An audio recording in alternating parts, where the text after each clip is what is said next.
네, 뉴스업 시작하겠습니다. 윤석열 대통령 내란 혐의를 수사하는 공수처가 오늘도 경찰과 2차 체포영장 집행 시기에 대한 협의를 이어나갈 예정입니다.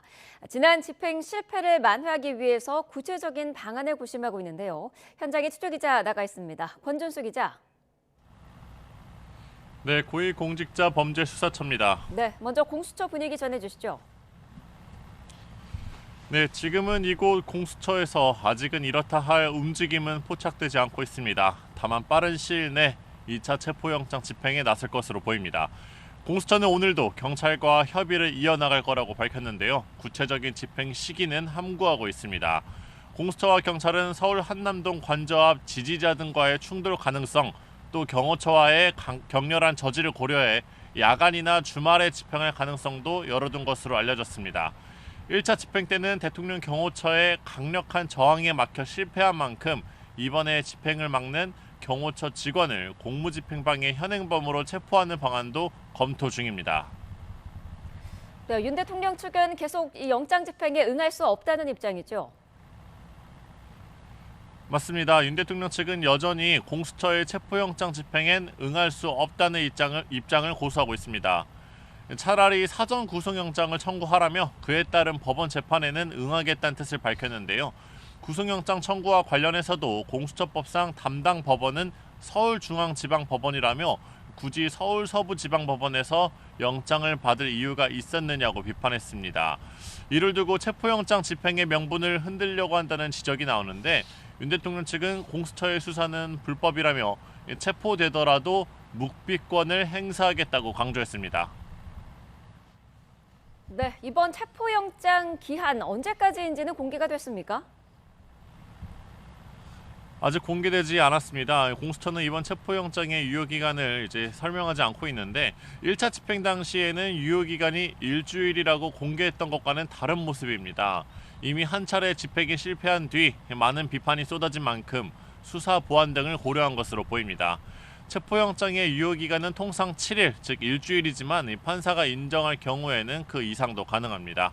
지금까지 고위공직자범죄수사처에서 YTN 권준수입니다. 한파주의보가 내려진 오늘도 대통령 관저 앞에서는 탄핵 찬반 집회가 계속됩니다. 현장으로 가보겠습니다. 정현우 기자, 일단 관저 앞에서는 탄핵 반대 집회 위주로 집행이 되고 있다고요? 네, 제가 대통령 관저 앞 진입로에 나와 있는데 이곳에서 200m 떨어진 위쪽에서는 탄핵 반대 집회가 진행되고 있습니다. 강추위 속에서도 간밤 무대 앞에 모여서 밤샘 집회를 이어왔었는데 패딩이나 담요 등을 입고서 다 같이 추위를 견디는 모습이었습니다. 일단 추위 속에서 인파는 다소 줄어든 듯한 모습이었지만 참가자들은 일단 간식이나 어묵 국물 등을 먹으면서 일단 버티는 모습이었습니다. 공수처와 경찰에 맞서서 윤 대통령을 지켜내야 한다는 구호도 간간히 집회 현장에서 나오고 있습니다. 반면 탄핵 찬성 쪽 집회는 강추위에 잠시 숨고르기에 들어간 모습입니다.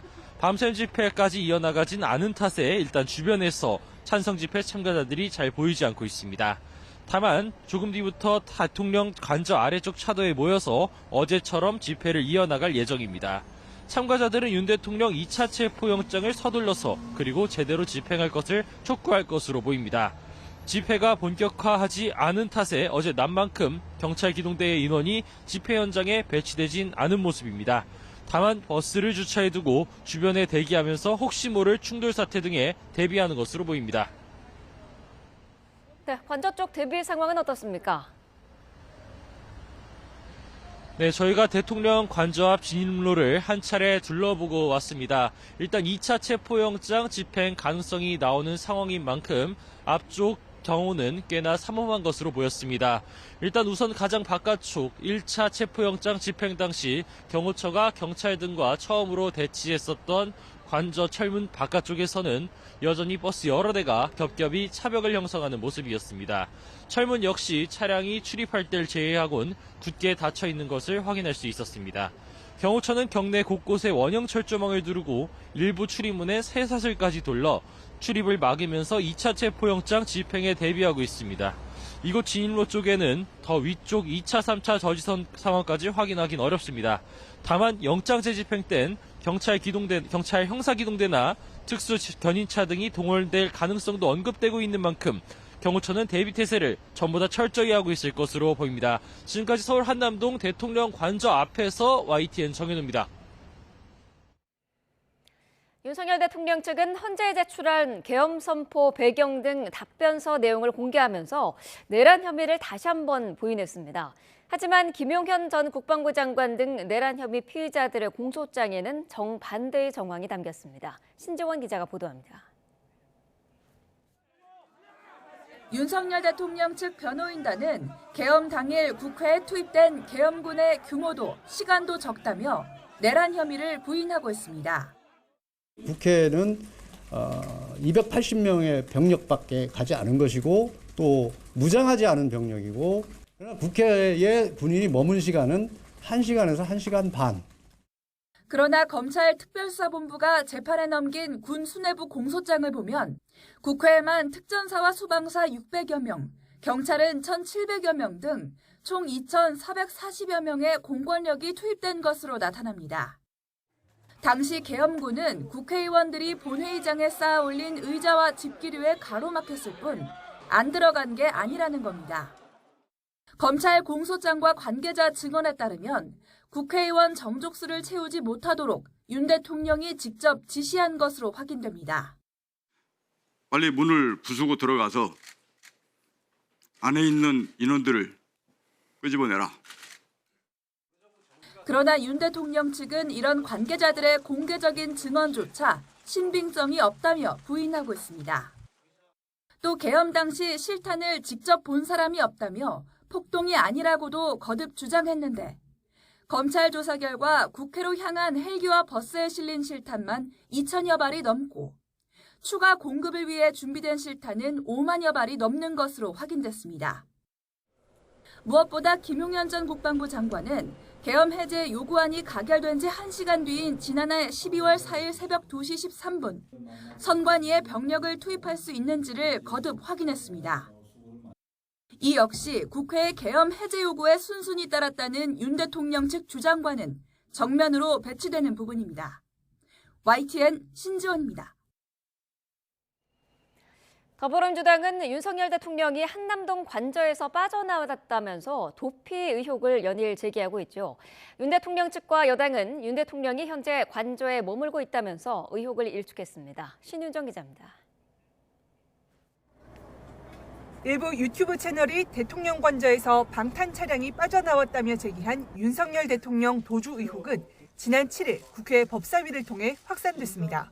윤석열은 관저에 있습니까? 지금 그런 부분에 대해서는 정확하게 보고받은 건 없습니다. 도주했을 가능성도 있다고 보는 거죠. 여러 가지 가능성 중에. 네, 맞습니다. 내란 혐의 국정조사 특위위원장인 안규백 민주당 의원은 군 관계자에게 윤 대통령이 이미 한남동 관저에서 나왔다는 제보를 받았다며 의혹에 기름을 부었습니다. 제가 들은 정보로는 이미 용산을 빠져나와서 제3의 장소에 도피해 있다. 이에 윤 대통령 측과 여권은 일제히 악의적인 가짜뉴스라고 즉각 반박했습니다. 윤 대통령 변호인은 7일 저녁 관저에서 윤 대통령을 만났다며 윤 대통령도 논란의 여지가 없도록 의혹을 해소해달라 당부했다고 전했습니다. 제가 어제 저녁에 분명히 관저에 가서 대통령을 관저에서 뵙고 나왔습니다. 참 자괴감이 드는 일입니다. 관저를 방문한 국민의힘 윤상현 의원은 윤 대통령을 직접 만나지 못했지만 관저에 있는 걸 확인했다며 의혹을 일축했습니다. 약속 때문에 나왔는데 거기 계셔요. 제가 확인했어요.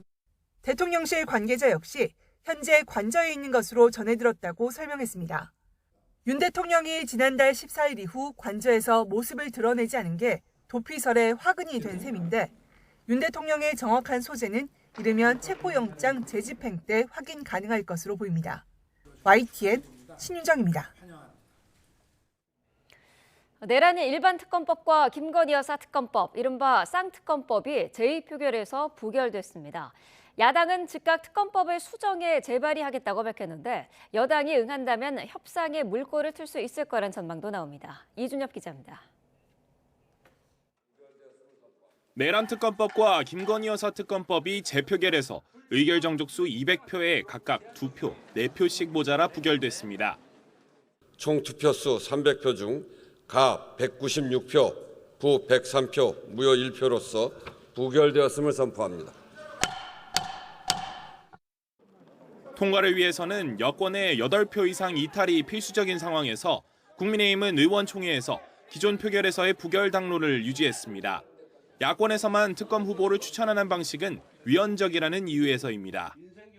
수사 대상에 국민의힘과 보수파 전체를 무한대로 올려서 초토화시키겠다는 것입니다. 민주당에서는 즉각 의인 10명이 없어 망한 소돔과 고모라처럼 국민의힘도 망할 거라며 강하게 규탄했습니다. 기존 내란 특검에 북한의 도발을 유도했다는 외환 유치 의혹을 추가해 즉각 재발의하겠다고도 밝혔습니다. 수사와 처벌을 반대하는 것은 반국가 세력이거나 무법천지, 독재 국가를 꿈꾸는 내란의 공범들 외에는 없을 것입니다. 민주당은 다만 재발의 시 여당이 요구해온 제3자 추천 방식을 채택하는 내용으로 수정안을 내겠다며 압박 수위를 높였습니다. 말에 대한 검토는 힘듭니다. 수정안을 가지고 오면 검토할 수 있을 여지가 생길지 모르겠는데요. 국민의힘 내에서도 자체 수정안을 내는 등의 논의가 분출되고 있는데 아직 주류 의견은 아닌 만큼 협상 추이는 지켜봐야 할 것으로 보입니다. 논의는 있었고요. 그러나 다만 위헌 법안, 국민들을 위해서 헌정 질서를 위해서 위헌 법안 부결이 우선이기 때문에 오늘 부결하고 본회의에서는 쌍특검법과 함께 한덕수 대행 시절 거부권이 행사된 이른바 농업사법과 국회법, 국회증언 감정법 개정안도 재표결에서 모두 부결돼 폐기됐습니다. YTN 이준엽입니다. 내란 특검법과 김여사 특검법 재표결에서 찬성표를 던진 국민의힘 의원들은 각각 6명과 4명으로 추정됩니다. 지도부가 당론을 따르지 않으면 탈당하라고까지 말했는데도 상당수의 이탈표가 나온 거여서 내부 긴장감은 더 높아지는 분위기입니다. 강민경 기자입니다. 국회로 되돌아온 내란 특검법에 찬성한 국회의원은 300명 가운데 198명. 찬성표가 2표만 더 나왔다면 이 법안은 국회 문턱을 넘을 수도 있었습니다. 총 투표수 300표 중 가 198표, 부 101표, 기권 1표로서 부결되었음을 선포합니다. 국민의힘 지도부가 당론대로 특검법 저지에 성공해놓고도 웃지 못한 배경은 여기에 있습니다. 무기명 수기로 진행되는 재표결에서 범야권 192명 전원 찬성을 가정하면 내란 특검법엔 최소 6명, 김여사 특검법엔 최소 4명의 여당 찬성표, 즉 이탈표가 나왔다는 계산이 나오기 때문입니다. 심지어 원내 지도부가 찬성 입장을 밝힌 의원에게 탈당까지 권유했다는 사실이 알려지자 당 안팎은 더욱 술렁었습니다. 당론과 함께하기가 어려우면은 같은 당을 할 수 없는 것이 아니겠냐. 탈당을 진지하게 고려해보라고 권유를 했습니다. 지도부의 초강수는 통하지 않았고 오히려 소수파 의원들이 공개 반발할 명분만 제공하며 국민의힘의 구심력은 더 약해졌다는 지적이 나옵니다. 해당 행위로 몰려서 탈당 요구까지 받는다면 이것은 일종의 마녀사냥이고 일종의 메카시즘이라는 생각도 듭니다. 윤석열 대통령의 체포영장 2차 집행이 초읽기에 들어간 것도 국민의힘 입장에선 시한폭탄입니다. 일부 친윤계 의원들이 다시 한남동 관저에 집결할 거라고 예고한 가운데 이에 대한 비판의 목소리도 적지 않습니다. 마치 그 여당 의원들이 윤석열 대통령을 비호하는 듯한 결사옹이하는 듯한 모습을 주는 것은 매우 부적절하다고 생각하고 탄핵 정국에서 윤석열 대통령과의 관계 설정 문제를 두고 딜레마에 빠진 국민의힘, 분열 조짐이 더 짙어지는 모습입니다. YTN 강민경입니다. 오늘 정말 춥습니다. 서울을 포함한 중부지방을 중심으로 한파특보가 확대 강화한 가운데 충남과 호남 지역에는 많이 눈이 내리고 있는데요. 우선 전북 상황부터 알아보겠습니다. 윤지아 기자. 네, 전북 순창군 복흥면에 나와 있습니다. 네, 현장 상황 전해주시죠.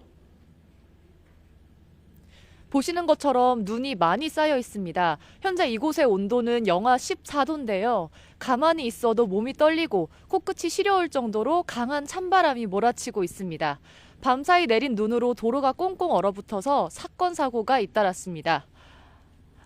폭설이 시작된 6일 자정부터 오늘 아침 7시까지 전북에는 눈과 관련한 크고 작은 교통사고가 20건 있었습니다. 김제에서는 눈길을 달리던 트럭이 승용차와 충돌해 도로 옆 비탈로 넘어지며 운전자 2명이 다쳤습니다.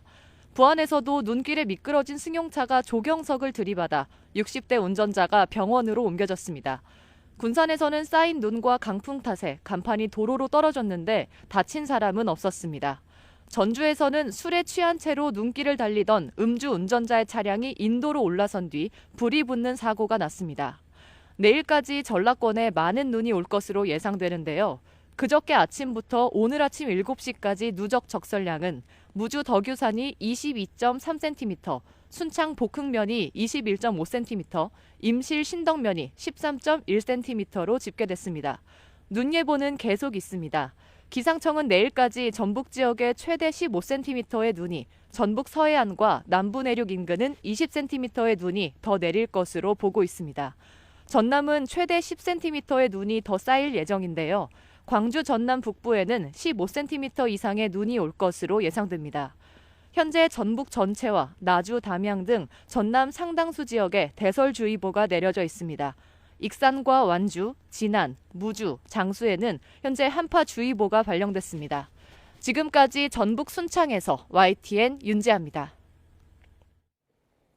충남 서해안에는 대설주의보가 내려져 있습니다. 특보는 점차 확대될 것으로 보이는데 초속 20m가 넘는 강한 바람도 불고 있습니다. 현장에 나가 있는 취재기자 연결합니다. 김기수 기자. 네, 충남 보령 대천항에 나와 있습니다. 네, 그곳 상황 전해주시죠. 네, 제가 있는 곳은 대천항 방파제입니다. 이 밤사이 내린 눈이 바닥에 쌓여 있는 모습인데요. 지금은 눈발이 조금씩 날리고 있는 상황입니다.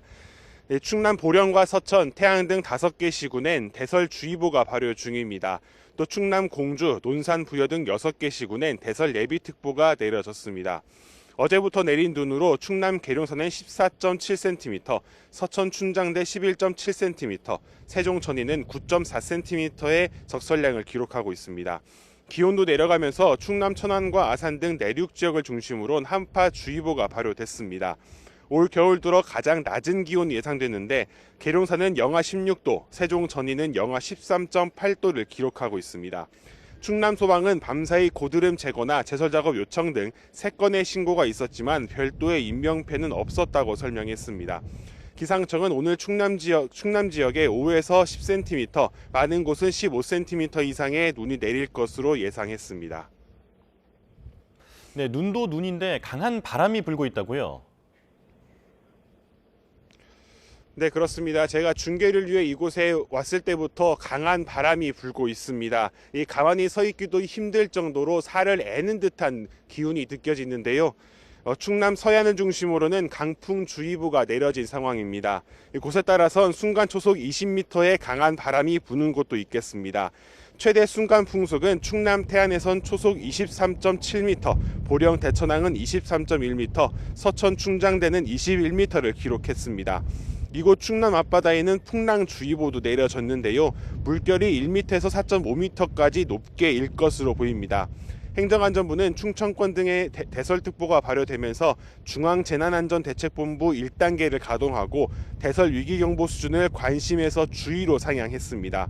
눈 내리는 지역엔 가시거리가 짧고 빙판길과 도로 살얼음이 나타나는 곳이 있을 수 있어 차량 운행에 주의해야 한다고 강조했습니다. 또 기온도 급격히 내려갈 것으로 보여 가급적 야외 활동을 자제해달라고 밝혔습니다. 지금까지 충남 보령에서 YTN 김기수입니다.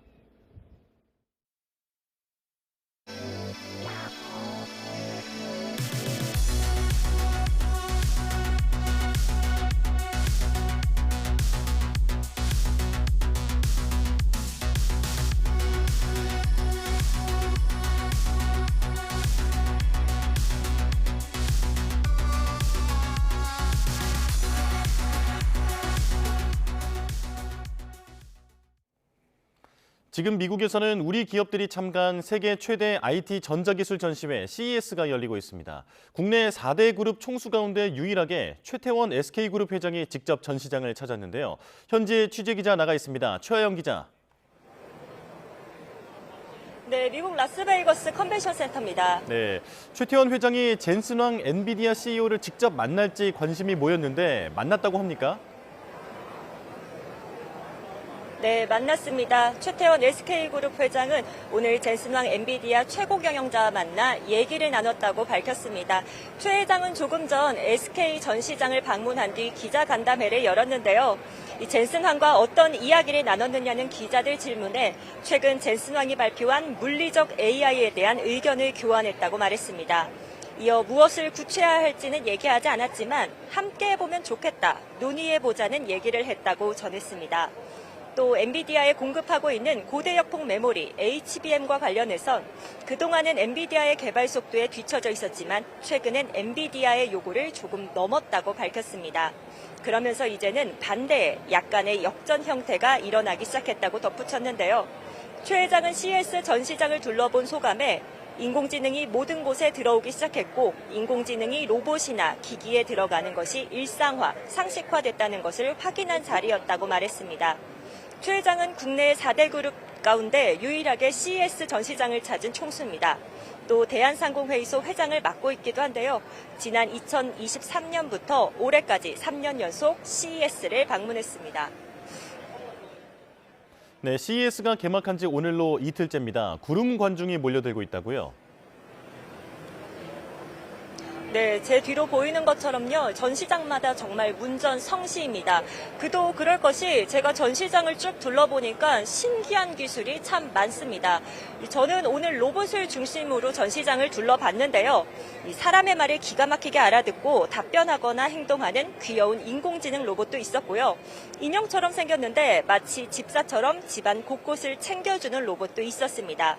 또 사람을 대신해 농사일을 도와주고 작물을 돌보는 로봇도 있었는데요. 이런 생활 로봇의 대부분은 중국 기업들 제품이 많았습니다.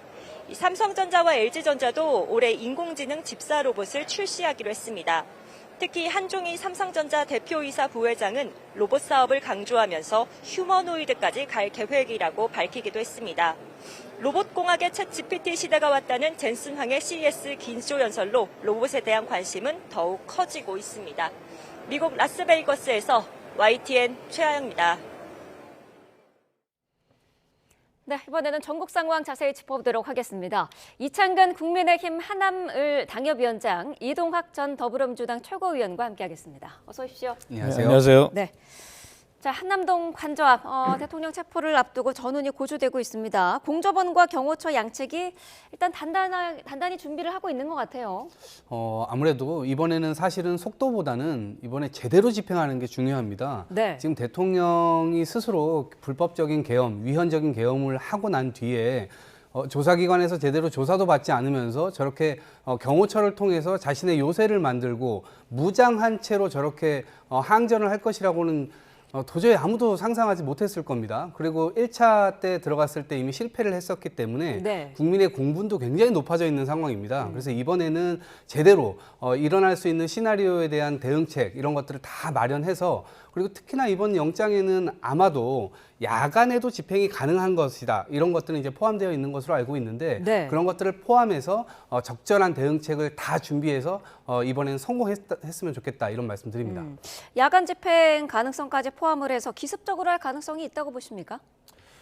그래도 그렇게 할 경우에는 사실 더 큰 극심한 혼란이 있을 거라고 봅니다. 네. 그리고 오동훈 공수처장이 일전에 1차 집행 때 얘기한 것처럼 예의는 지키겠다 그렇게 얘기했지 않습니까? 네. 하지만 이번에 제대로 체포영장 집행하기 위해서 나름 경찰과 심사숙고라고 모든 방안을 강구하겠다고 했는 만큼 방안에 대한 강구는 철저히 하더라도 그렇게 기습적으로 하겠다 그렇게는 보질 않고요. 네. 다만 이런 상황이 온 데 대해서는 저는 윤석열 대통령에 대한 책임이 크다고 저는 봅니다. 왜냐하면 지금 전 세계에 사실 우선거리가 되고 있고 법치를 지키지 않는 나쁜 선례를 만드는 사례를 보이고 있지 않습니까? 윤석열 대통령은 비록 국회 탄핵 통과로 대통령직에 있어서 권한이 정지되고 직무가 정지는 됐지만 대통령으로서 사실 지위는 여전히 유지하고 있거든요. 네. 그 얘기는 법률과 헌법을 지켜야 될 의무가 있다는 얘기입니다. 그래서 이러한 굉장히 혼란을 주고 그리고 대통령 변호인이 밝힌 것처럼 정말 국민들을 생각한다면은 당당하게 지금이라도 수사와 체포에 응해서 당당하게 법정에서 그리고 법을 활용한 그러한 당당한 법치로 그렇게 대응을 하는 것이 맞다. 그런 말씀을 드리고 싶습니다. 네. 대통령 도피설이 제기가 됐었는데 어제 윤 대통령으로 추정되는 사람이 관저에서 포착이 됐습니다. 어떻게 보셨나요? 네, 뭐 한 5명 정도 되는 남성들이 위에서 아래로 내려오면서 가운데 있는 남성이 여기저기 지시를 하더라고요. 근데 네. 누가 봐도 윤석열 대통령이었고요. 그 모습을 통해서 이제 제가 느꼈던 뭐 인상은 굉장히 많이 쫄아 있구나. 그러니까 직접 나와가지고 수비 태세를 점검하고 이렇게 해라 저렇게 해라 지시하는 그 모습을 통해서 결국 아랫 사람들이 지금 제대로 하고 있는지를 살펴보기 위한 것이었기 때문에 저는 굉장히 속으로 움츠러들어 있구나라는 생각이 들고, 또 한 가지는 경호처에서도 사실 여러 가지로 본인들이 도대체 윤석열 대통령이 잘못한 거를 왜 본인들이 쉴드를 치면서 본인들이 추후에 받을 연금 혜택마저 다 없어질 수도 있는 그런 위기를 본인들이 왜 져야 되는가. 아마 내부적으로도 아마 동요가 많을 것이라고 생각을 하고요. 네. 그런 측면에서 봤을 때 그렇게 심리전을 통해서 여러 가지 측면에서는 협조를 받아낼 수도 있는 것이고요. 그런 만큼 이번에는 확실하게 이 신병을 확실하게 확보를 해가지고 체포를 해야 된다. 그 모습을 보여야만 이 무너지고 있는 이 법치주의를 제대로 국가기관에서 막았구나라고 국민들께서 안심하실 수 있을 겁니다. 네. 민주당은 도피설 관련 제보를 받았다 이렇게 주장을 했었는데 윤 대통령 측은 거짓 선전이다 비판을 하고 있어요. 야당은 야당의 말에 책임을 져야 한다고 저는 생각합니다. 네. 왜냐하면 방금 말씀하신 것처럼 윤석열 대통령인지 아닌지 정확히 알 수는 없지만 네. 윤석열 대통령으로 추정되는 분이 내려와서 이렇게 모습을 보였다 이렇게 나오고 있는데 네. 사실 이 앞전에서도 1차 체포영장 당시에 경호처가 총기를 활용해서 발표를 하라 이런 제보를 받았다고 또 발표했지 않습니까? 네. 사실 민주당이 거대 야당으로서 더 혼란을 주고 국민들을 더 갈등으로 부추기고 있는 양상을 보이고 있는데요. 물론 1차적인 책임은 윤석열 대통령한테 있습니다만 야당도 제보라는 그러한 핑계, 그러한 근거를 들어서 정말 확인되지 않은 그런 사실로 국민들을 호도하고 더 많은 갈등을 부추기는 이런 행태는 중단돼야 된다고 생각합니다. 네. 아무리 제보가 있다 하더라도 그 제보가 정말 구체적이라면 육하 원칙에 의해서 당당하게 밝혀야지, 그게 아니라면 국회의원이라는 그러한 특권을 활용해서 또 다른 갈등을 부추기는 것은 정말 옳지 않은 모습이다. 이런 모습을 보이면 안 된다. 그렇게 말씀드리고 싶습니다. 네.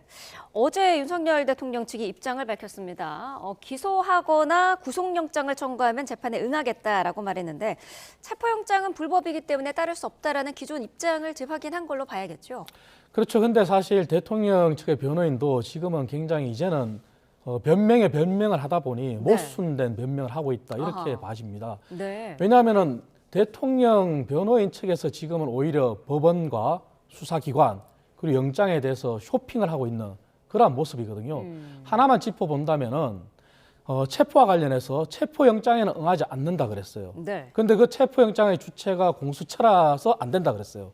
하지만 법원에서 이미 다 인정이 됐고 법원에 이의 신청한 것도 기각이 됐단 말이에요. 하지만 구속영장을 청구하면 응하겠다 그래요. 근데 구속영장 청구 주체도 공수처란 말이에요. 네. 그래 이 자체가 공수처를 인정하지 않는다고 그간에 일관되게 주장했는데 이제 와서 구속영장을 청구하면은 응하겠다. 사실 모순이죠. 그래서 대통령 측에서 누차 말씀드리지만 정말 대한민국 현재 여전히 직무는 정지됐지만 네.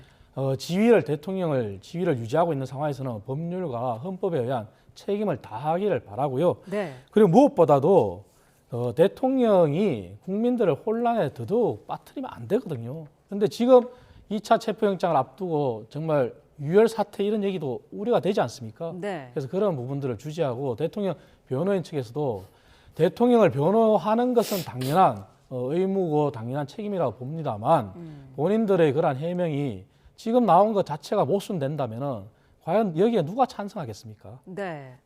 구속영장 청구하라고 얘기를 하면서 서부지법 말고 중앙지법에 이제 청구를 하라 이렇게 지적한 부분은 어떻게 들으셨어요? 우리나라의 피의자가 이 법원을 선택할 수 있는 권리가 있나요? 그리고 본인이 체포영장을 어디에서 받을 건지 본인이 결정할 수가 있나요? 이건 지금 대통령이 완전히 법치를 거꾸로 해석을 하고 그렇게 행동을 하고 있는 거예요. 그래서 이 부분이 일반적으로는 저는 일정하게 아주 시간 끌기를 하고 있다. 이런 전략 속에서 나온 것이라고 생각이 되고요. 네. 그다음에 조사는 안 받는데 재판은 과연 제대로 받을 것인가? 이것도 의문입니다. 당연히 그건 상식적으로 당연히 받아야 된다고 생각하지만 윤석열 대통령은 지금 무슨 일을 할지 모르는 사람입니다. 그렇기 때문에 이러한 얘기들도 사실은 앞뒤가 맞지 않고요. 특히나 공수처에 선임계를 내려고 했다. 근데 그 이전까지의 입장이 공수처 수사기관으로 적절하지 않다라고 계속 얘기했잖아요. 네. 그러니까 수사기관도 쇼핑한단 말입니까? 그러니까 앞뒤가 맞지 않는 행동과 이 뒤늦은 말 이런 것들이 변호인단에서 저는 계산되지 않고 지금 막 쏟아내다 보니까 자기들 스스로가 스텝이 꼬이는 것 아닌가. 그러니까 네. 당연히 일관성이 무너지게 되면서 국민 공분이나 이런 것들은 훨씬 더 올라가게 될 거고요. 그다음에 수사기관이나 아니면 재판을 하는 법원, 이 법관들마저도 이 대통령의 이러한 이 과정, 일련의 과정들 다 지켜보고 있는 과정이기 때문에 더욱더 그들은 더 화를 내지 않을까 싶습니다. 이 화로 인해서 결국 윤석열 대통령에게 안 좋게 돌아갈 거다 이렇게 봅니다. 네, 대통령 측은 또 체포영장 집행 과정에서 경찰 기동대나 특공대를 동원을 하면 이거는 내란이다 이렇게 못 박았거든요. 이 부분은 어떻게 봐야 될까요? 아, 저는 정말 이것도 적반하장도 이런 적반하장이 없습니다. 아니 대통령이 스스로 지금 무장한 이 세력을 그 사람들도 대통령을 당연히 경호하는 직업 윤리가 있는 겁니다. 그렇지만 지금은 대통령이 헌법을 위반했고 그 헌법 위반한 것에 대한 체포영장을 사법부에서 정상적으로 발부해가지고 지금 나오라고 하고 있는 겁니다. 네. 그런데 그거를 차일피일 미루면서 나오지 않고 있고 오히려 거꾸로 지금 계속해서 너네들이 문제야라고 하고 있잖아요. 여기에 대해서 지금 이를테면 극우 일부 그리고 그 정당에서 극우적인 생각을 가진 정치인들 외에는 여기에 대해서 손을 들어줄 국민들 없을 겁니다. 대통령 스스로가 국가를 지금 무너뜨리고 있어요. 특히나 윤석열 정부 들어와서 지금 권익이라는 곳, 그리고 검찰이라고 하는 곳, 그다음에 감사원이라고 하는 곳, 판판이 지금 이 국가적인 어떤 신뢰를 지금 무너뜨리고 있는 것 아니겠습니까? 근데 이번 계엄령으로 인해서 군대에 대한 신뢰까지 무너졌어요. 근데 지금 이제 완전히 사법부까지 그 신뢰를 다 무너뜨리려고 하는 그런 지금 엄혹한 상황이기 때문에 네. 이 지점에서는 윤석열 대통령이 바로 마음을 고쳐 먹으셔야 된다. 그렇지만 고쳐 먹으시지 않을 것이라는 걸 알기 때문에 정확한 집행을 강압적으로라도 해야 된다. 이렇게 생각합니다. 네, 두 번째 체포 시도에서는 아무래도 물리적인 충돌이 예상이 되기 때문에 걱정인데 최상목 권한대행이 어제 입장을 밝혔습니다. 물리적 충돌 등 불상사를 없게 하라. 원론적인 내용인데 최 대행이 좀 적극적인 조치를 취해야 하는 거 아니냐는 지적은 계속 나오고 있거든요. 그거는 야당이 이제 무리한 고발 또 최상목 대행에 대한 탄핵까지 운운하면서 압박하고 있는데 가히 네. 좋지 않은 모습입니다. 그리고 방금 전에 말씀하신 경찰 특공대 부분도 야당에서 나온 주장이거든요. 네. 하지만 경찰 특공대는 테러 진압 부대입니다. 그렇다면은 체포에 동원하는 것은 잘못된 거거든요. 그래서 그거는 분명히 맞는 말입니다. 그 연장선상에서 최상목 대행의 지금 워딩을 가지고 야당에서 또다시 압박하는 것은 정말 맞지 않는 것이 야당이 과연 국정을 이끌어갈 자세가 되어 있느냐 반문하고 싶어요. 왜냐 권한 대행까지 출범하면서 그나마 이제 다시 경제가 다시 안정이 되기 시작했는데 네. 지금 이렇게 또다시 흔들고 압박한다면은 도대체 경제는 어떻게 하란 말입니까? 지금 다들 아시다시피 환율이 1,500원까지 육박했다 이제 다시 1,450원대로 왔어요. 하지만 기업의 부도율은 계속 증가하고 있단 말이에요. 네. 그리고 국채는 문재인 정부 때부터 시작한 그런 국가 채무 40% 룰을 어기면서 이제 50%에 육박하고 있는데 외국인들이 이제 국채에 대해서 매력이 떨어졌어요. 대한민국의 리스크 때문에. 네. 그렇다면 적자 국채를 발행해야 되는 상황이거든요. 하지만 이러한 것을 알면서 최상목 권한대행을 또다시 흔든다? 그거는 맞지 않고요. 그리고 최상목 권한대행의 워딩은 공수처법 3조에 의해서 보면은 공수처의 수사나 그런 행위에 대해서 대통령이나 대통령실에서 관여를 못하게 되어 있습니다. 그러니까 대통령 권한대행으로서 당연히 그 법을 준수해서 한 얘기고요. 네. 더 이상 야당은 최상목 권한대행을 흔들어서 대한민국 경제를 이렇게 또다시 구렁텅이로 빠뜨릴 그러한 책임이 없습니다. 그렇다면 야당도 더 이상 법률과 헌법에 의해서 지켜봐야 되는 그런 입장이지 야당이 이렇게 여론전을 해서 권한 대응을 흔든다. 이것은 맞지 않다고 봅니다. 네. 어제 국회 본회의에서 쌍특검법 재표결이 이루어졌는데 모두 부결이 됐습니다. 민주당은 일단 오늘 내란 특검부터 재발의하겠다 이런 계획인데 3다 추천 방식으로 변경하겠다는 그런 계획인 거죠? 네, 그렇습니다. 왜냐하면 기존의 안들은 계속해서 국민의힘에서 목리를 부리고 있기 때문에 보통 여당에서 뭔가를 잘못했을 경우, 대통령이 뭔가를 잘못했을 경우 야당에서 특검을 추천해 왔습니다. 네. 이명박 정부 시절에도 내곡동 사저특검 할 때도 야당에서 추천했고요. 그다음에 박근혜 이 대통령에 대해서 지금 국정농단 있었을 때도 야당에서 추천했습니다. 그리고 저희 민주당과 관련돼서 예를 들면 드루킹 특검 있었지 않습니까? 그것도 야당에서 추천했습니다. 저희 당이 안 했습니다. 그렇기 때문에 서로 그것은 본인이 잘못한 것을 인정하면서 상대방에게 해야 객관성을 좀 더 유지할 수 있다라고 하는 측면인데 네. 그 측면에서 지금 계속해서 목리를 부리고 있기 때문에 윤석열 대통령에 의해서 저는 이 정치 세력 간에 기존의 도의로서 지켜왔던 그런 모습조차도 완전히 지금 깨져버린 룰이 된 것이다. 그래서 어쩔 수 없이 민주당에서는 어쨌든 이것을 출발시키는 것이 중요하기 때문에 그러한 지점에서는 이 국민의힘의 입장을 좀 들어서 제3자들이 추천할 수 있게끔 한다는 보관입니다. 그리고 또 하나는 군 기밀 관련돼서 예를 들면 언론에서 브리핑할 수 있는 것 이런 것들도 조금 제재할 수 있지 않나 이런 안까지 좀 포함해가지고 네. 오늘 안이 나오지 않을까 싶습니다. 국민의힘에서도 사실 그동안 수정안을 마련해서 협상할 수 있다 이런 가능성을 열어놓지 않았습니까? 이렇게 민주당에서 얘기하고 있는 이런 변경된 안 내놓는다면은 받아들일 수 있을까요? 협상을 해야 되겠죠. 협상을 해야 되는데 이제 야당이 과연 얼마만큼 위헌적인 요소를 걷어내고 야당의 객관성을 유지한 특검을 내느냐가 관건거리겠죠. 네. 하지만 말씀하신 것처럼 야당이 그간에 특검을 추천했다. 사실 그게 과거에서는 맞습니다. 하지만 지금 민주당의 의도가 객관적인 특검을 통해서 정말 사실관계를 분명히 밝히고 제대로 된 수사를 하고자 하는 특검인지 아닌지 부분에서 이제 국민의힘이 의구심을 거두지 못한 거거든요. 모든 것이 언론에서도 지적하듯이 이재명 대표의 사법 리스크를 회피하기 위한 그런 블랙홀을 만들기 위한 전국을 더 경색되게 만들기 위한 특검이라는 데서 저희들이 동의를 못한 거거든요. 네. 그래서 정말 야당이 그런 부분을 걷어내고 내란 특검도 지금 수사기관의 혼선을 거듭하고 있는 상황에 정말 필요하다면은 우리 당이 얘기한 것처럼 수정안에 대해서 협상할 용의가 있습니다. 그리고 김건희 특검 같은 경우는 개인적으로는 저는 국민들 알 걸 위해서 당시에도 찬성을 해야 된다. 그렇게 주장했지만 네. 그 부분도 정말 김건희 여사가 안고 있는 의혹에서 정말 콤팩트하게 정말 구체적으로 그 의혹에 대해서만 수사하겠다는 그러한 수사 대상 사건에 대해서 줄이고 그리고 위헌적인 요소를 걷어낸다면 그 부분도 협상을 안 할 이유가 없죠. 그래서 야당이 정말 제대로 된 특검안을 이번에 협상 테이블에 올려놓기를 바랍니다. 네.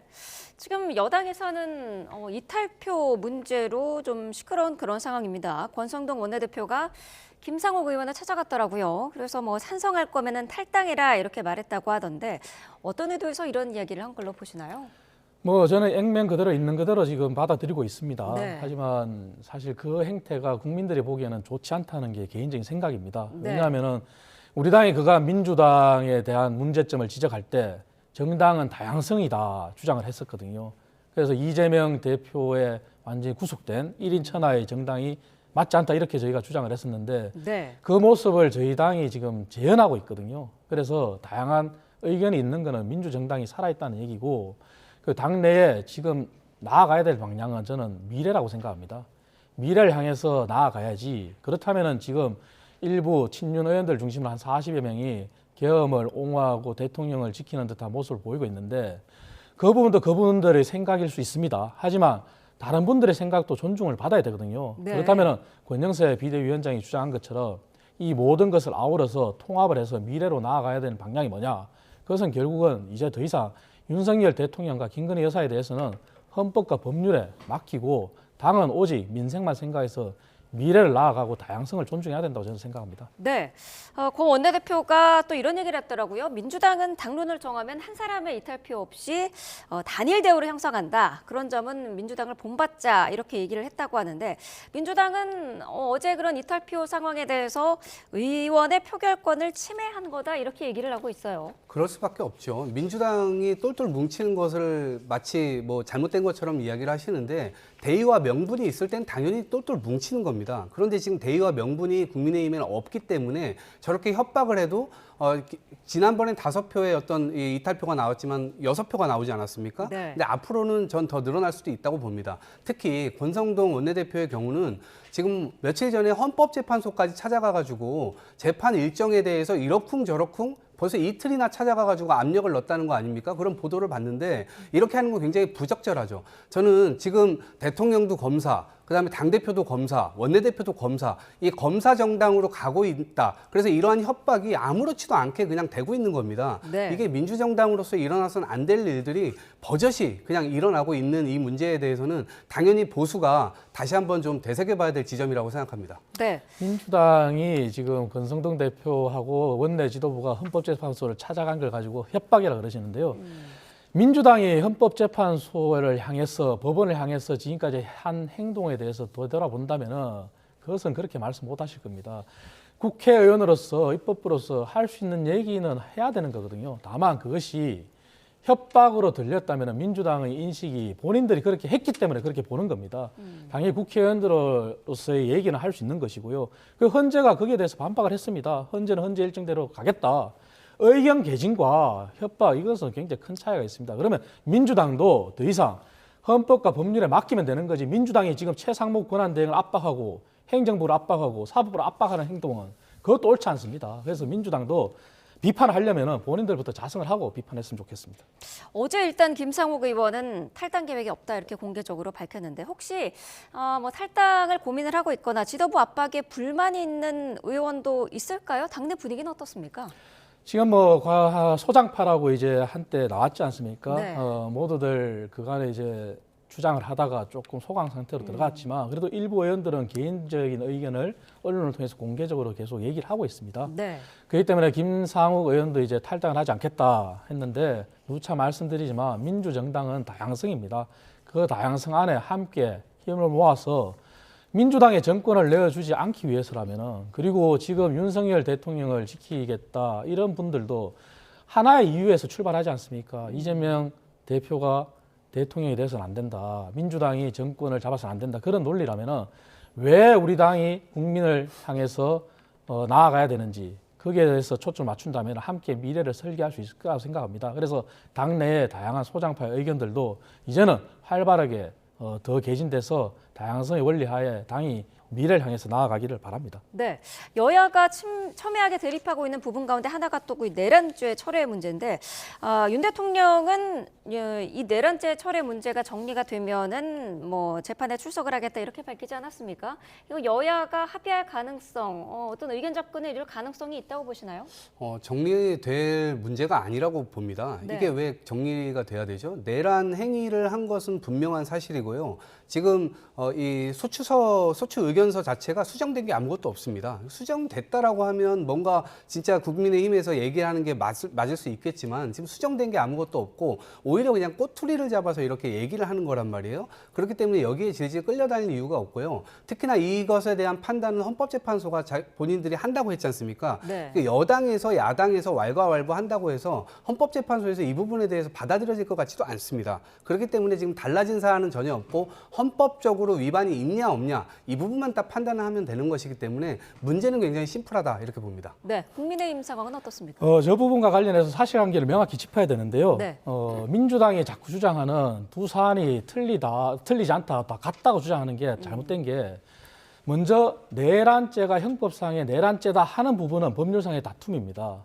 그리고 또 하나의 부분은 그 내란죄라고 하는 것이 발생되게 된 동기, 네. 비상계엄의 헌법적인 법률적인 위헌 부분입니다. 그 두 개 사안은 다른 거거든요. 그런데 그 두 개 중에 하나를 뺀다는 부분 때문에 지금 민주당이 그러한 일을 했기 때문에 오해를 받고 이재명 대표의 사법 리스크를 회피하기 위해서 그리고 탄핵을 앞당기기 위해서 했다. 그러는 의구심을 합리적인 의심을 들게 한 것은 민주당입니다. 그 두 사안은 분명히 다른 겁니다. 그럼에도 불구하고 말씀하셨듯이 헌재가 이 부분을 탄핵 사유를 정리하겠다고 한 만큼 더 이상 이 부분에 대해서는 야당도 압박을 해서도 안 되고 여당도 의견을 충분히 개진한 만큼 헌재 결과를 기다려보면 될 것이고 대통령 변호인 측도 이 부분을 구실로 탄핵 심판에 응하지 않겠다고 하는 것도 잘못됐다고 생각합니다. 그래서 헌재 판단을 저는 기다리면 좋겠습니다. 네, 알겠습니다. 자, 두 분 말씀 여기까지 듣겠습니다. 이창근 국민의힘 하남을 당협위원장, 이동학 전 더불어민주당 최고위원과 함께했습니다. 두 분 말씀 고맙습니다. 맞습니다.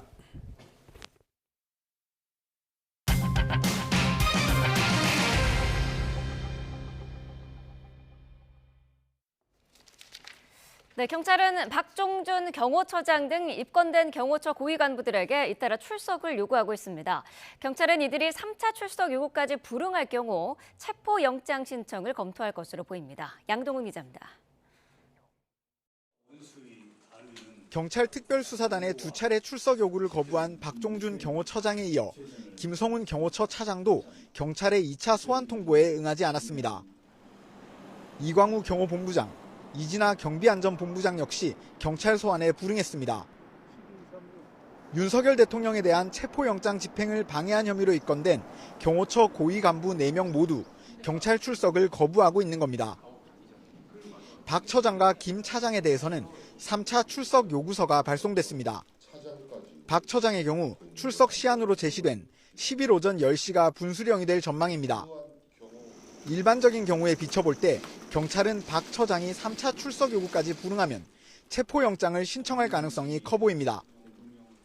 앞서 공조수사본부는 윤 대통령에게도 3차례 출석을 요구한 뒤 모두 거부당하자 체포영장을 청구해 발부받았습니다. 이대로라면 박 처장과 김 차장 등 입건된 경호처 간부들에 대해 줄줄이 체포영장이 신청될 가능성도 있습니다. 경찰은 또 2차 영장 집행 시 방해하는 경호처 직원들을 공무집행 방해 현행범으로 체포하는 방안도 검토하고 있는데 공무원 신분인 경호처 직원들은 재판에 넘겨져 금고 이상형의 집행유예만 선고받아도 당연 퇴직 처리됩니다. 이런 가운데 경호처 간부들뿐 아니라 육군 55경비단장과 33 군사경찰 경호대장 등도 체포영장 집행을 방해한 혐의로 검찰에 고발당해 수사를 받게 됐습니다. YTN 양동훈입니다. 지난 2023년 최상병 순직 사건과 관련해 항명 혐의 등으로 재판에 넘겨진 박정훈 대령의 1심 선고가 오늘 내려집니다. 지난해 마지막 공판에서 군 검찰은 박 대령에게 징역 3년을 구형했는데요. 박 대령은 줄곧 외압 의혹을 제기하며 무죄를 주장해왔습니다. 김문경 기자가 보도합니다. 지난 2023년 8월 초 대민 지원에 나섰다 순직한 최상병 사건을 조사해온 해병대 수사단이 민간 경찰의 조사 결과를 이첩하는 과정에서 항명 논란이 불거졌습니다. 김계환 전 해병대 사령관의 이첩 보류 명령을 따르지 않았다는 게 핵심 논란입니다. 군 검찰이 수사에 나서자 당시 해병대 수사단장이던 박정훈 대령은 이른바 윗선의 외압 의혹을 제기했습니다. 당시 임성근 해병대 1사단장을 비롯한 간부 8명에게 업무상 과실치사 혐의를 적용했는데 일부 혐의자와 혐의를 빼기 위해 이첩을 보류시켰다는 게 외압 의혹의 주요 내용입니다. 국방부 검찰단은 적법하게 경찰에 이첩된 사건 서류를 불법적으로 회수하였고 수사에 외압을 행사하고 부당한 지시를 한 국방부 예하 조직으로 공정한 수사가 이루어질 수 없기 때문입니다. 이후 박 대령은 항명과 상관 명예훼손 등의 혐의로 기소됐고 1심 재판은 지난해 11월까지 10차례 진행됐습니다. 박 대령은 재판 기간 내내 명확한 이첩 보류 명령은 없었고 불법적인 지시만 있었다며 무죄를 주장했습니다. 하지만 군 검찰은 박 대령이 사실과 다른 주장을 하면서 군 지휘체계 등에 큰 악영향을 끼치고 있다며 징역 3년을 구형했습니다. 현역 군인 신분인 박 대령의 항명 혐의는 1년 반 가까이 군 안팎에 큰 파장을 불러일으키다 윤 대통령 탄핵 정국과 맞물려 1심 판결을 받게 됐습니다. YTN 김문경입니다. 송영길 전 민주당 대표가 정치활동 불법 후원금을 받은 혐의로 1심에서 징역 2년을 선고받고 법정 구속됐습니다. 다만 민주당 전당대회 돈봉투 의혹에 대해서는 무죄 판단이 나왔습니다. 권준수 기자입니다. 송영길 전 민주당 대표가 불법 정치자금을 수수한 혐의로 1심에서 징역 2년을 선고받고 재구속됐습니다. 평화와 먹고사는 문제연구소, 즉 공익을 위한 비영리 법인을 지어놓고 지난 2020년 1월부터 2년 가까이 무려 7억 6,300만 원을 후원받은 혐의가 유죄로 인정된 겁니다. 재판부는 송 전 대표가 과거에도 정치자금을 받고 처벌받은 전력이 있는 데다 혐의를 부인하고 반성하는 태도도 보이지 않았다고 지적했습니다. 다만 정점으로 지목된 민주당 전당대회 돈봉투 살포 의혹에 대해선 정작 무죄 판단이 나왔습니다. 법원이 수사에 발단이 된 이정근 전 민주당 사무부총장의 휴대전화 녹음 파일의 증거 능력을 인정하지 않은 겁니다. 법원은 검찰이 제시한 증거가 대부분 위법하게 수집됐다며 위법한 압수수색을 억제하고 재발을 방지하기 위해 증거 능력을 배제하는 것이 불가피하다고 밝혔습니다. 정치적 책임을 제가 다 지겠다. 이런 자세로 탈당을 했고 지금까지 거리에서 외롭게 싸워왔습니다. 그러나 법률적으로는 제가 몰랐던 사안이다. 관여한 사실이 없다. 이것을 일관되게 주장해왔고 검찰은 판결문을 검토한 뒤 항소 여부를 결정한다는 입장인데 이번 1심 결과가 아직 소환 조사조차 하지 못한 돈봉투 수수 의혹 의원들에 대한 수사에는 어떤 영향을 줄지 주목됩니다. YTN 권준수입니다. 설 전 3주간 1월 7일부터 27일까지가 되겠습니다마는 배추, 무, 사과, 배 등 16대 성수품의 공급 물량을 평시 대비 1.6배 확대하고 정부 할인 지원과 유통업체 자체 할인을 연계하여 주요 성수품을 할인 판매하는 한편 금년도에는 연간 역대 최대 규모인 5.5조 원의 온누리 상품권을 발행, 국민들의 장바구니 물가 부담을 덜어드리기 위해서 설성수기는 한시적으로 디지털 온누리 상품권의 할인율을 10%에서 15%로 상향하고 디지털 결제액의 15%를 상품권으로 환급하는 행사를 개최할 예정입니다. 카드형 모바일 온누리 상품권으로 13만 원 상당 물품을 구매할 시에는 4만 원의 할인 혜택을 드리는 걸로 계획을 하고 있습니다. 서민 소상공인 등 민생 부담 경감을 위한 각종 정책도 신속하게 추진해 나가기로 하겠습니다.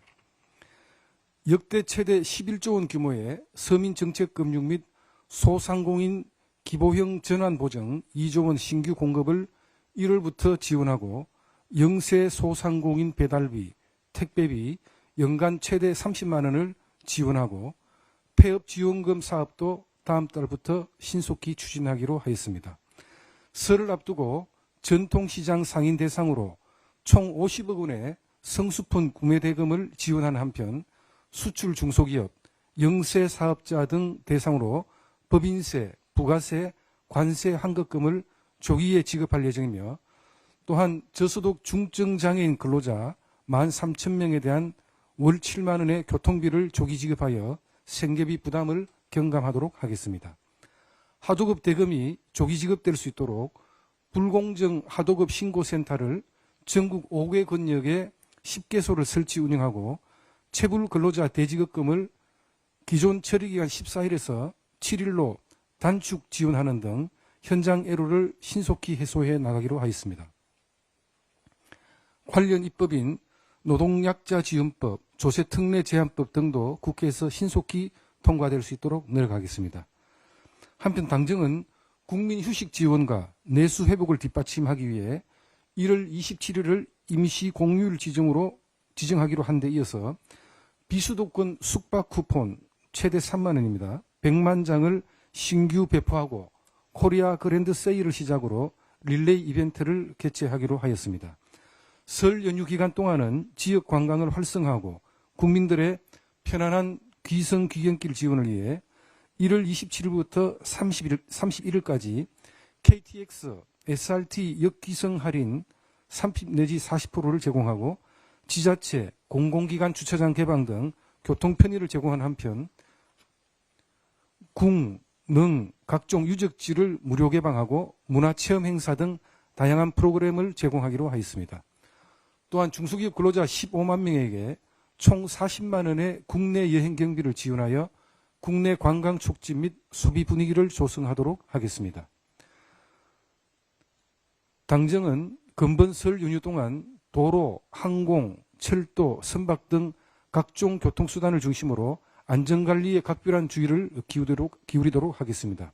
정부에서는 교통, 의료, 화재 등 부문별 안전대책을 사전에 철저히 점검하고 설 연휴 동안 교통안전 응급의료 등 24시간 비상대응 체계를 운영하는 한편 교통수단별로 특별 안전점검을 실시하는 등 국민 안전 확보에 만전을 기하겠습니다.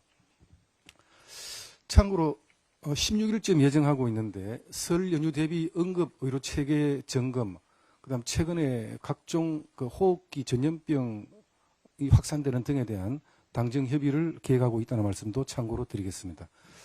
혹시 질문사항 있으십니까?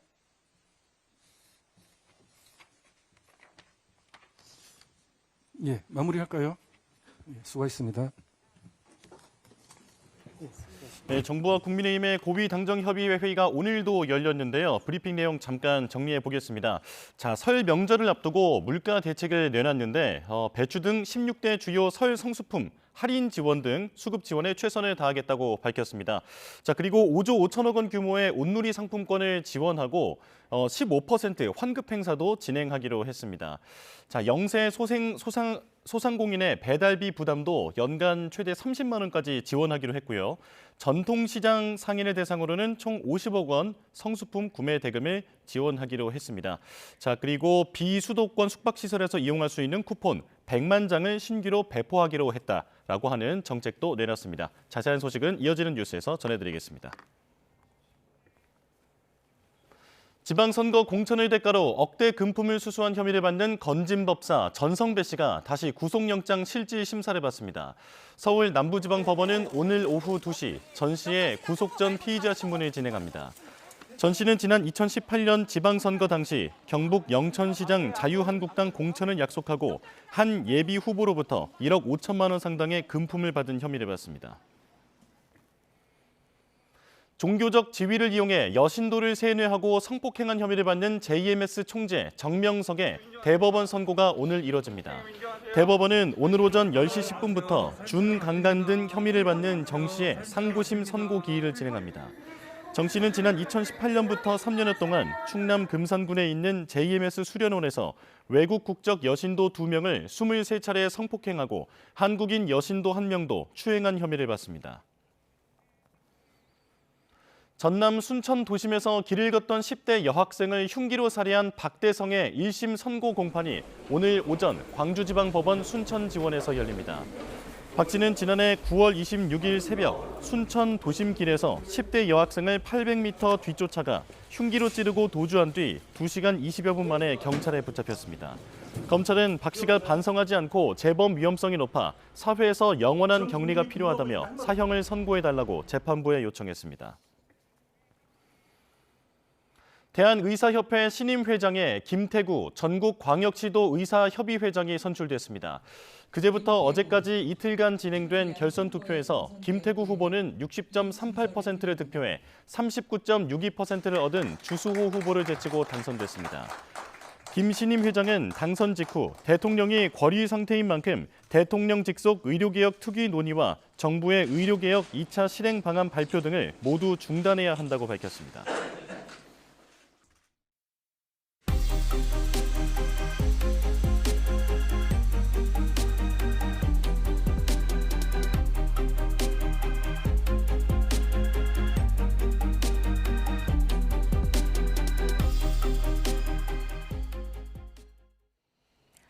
네, 충청과 호남 지역을 중심으로 많은 눈이 내리면서 밤사이 사고도 잇따랐습니다.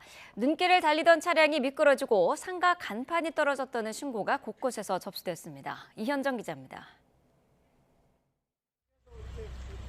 SUV 한 대가 도로 바깥쪽 시설물 위에 완전히 올라탔습니다. 고속도로 나들목을 빠져나가다 미처 속도를 줄이지 못해 가드레일을 들이받고 나서야 멈춰선 겁니다. 미끄러운 눈길이 영향을 미쳤습니다. 더 서행을 해야 되잖아요. 길이니까. 눈길이었고, 그러니까 눈길이 좀 속도가 있었으니까 미끄러지면서. 다행히 운전자는 다치지 않은 것으로 파악됐습니다. 승용차 앞부분이 심하게 찌그러져 안이 훤히 들여다 보일 정도입니다. 어제 저녁 전북 부안에선 역시 눈길에 미끄러진 승용차가 도로가 조경석을 들이받았습니다. 이 사고로 60대 운전자가 가슴 통증을 호소해 병원 치료를 받았습니다. 이보다 앞서 김제시 만경읍에서도 화물차가 눈길에 도로 옆 비탈로 넘어지면서 50대 운전자가 타박상을 입었습니다. 전북 군산에서는 상가 간판이 강한 바람과 눈 무게를 이기지 못해 떨어지는 사고가 났습니다. 다행히 주변을 지나는 사람이 없어 다친 사람은 없었지만 하마터면 인명피해로 이어질 뻔했습니다. YTN 이현정입니다.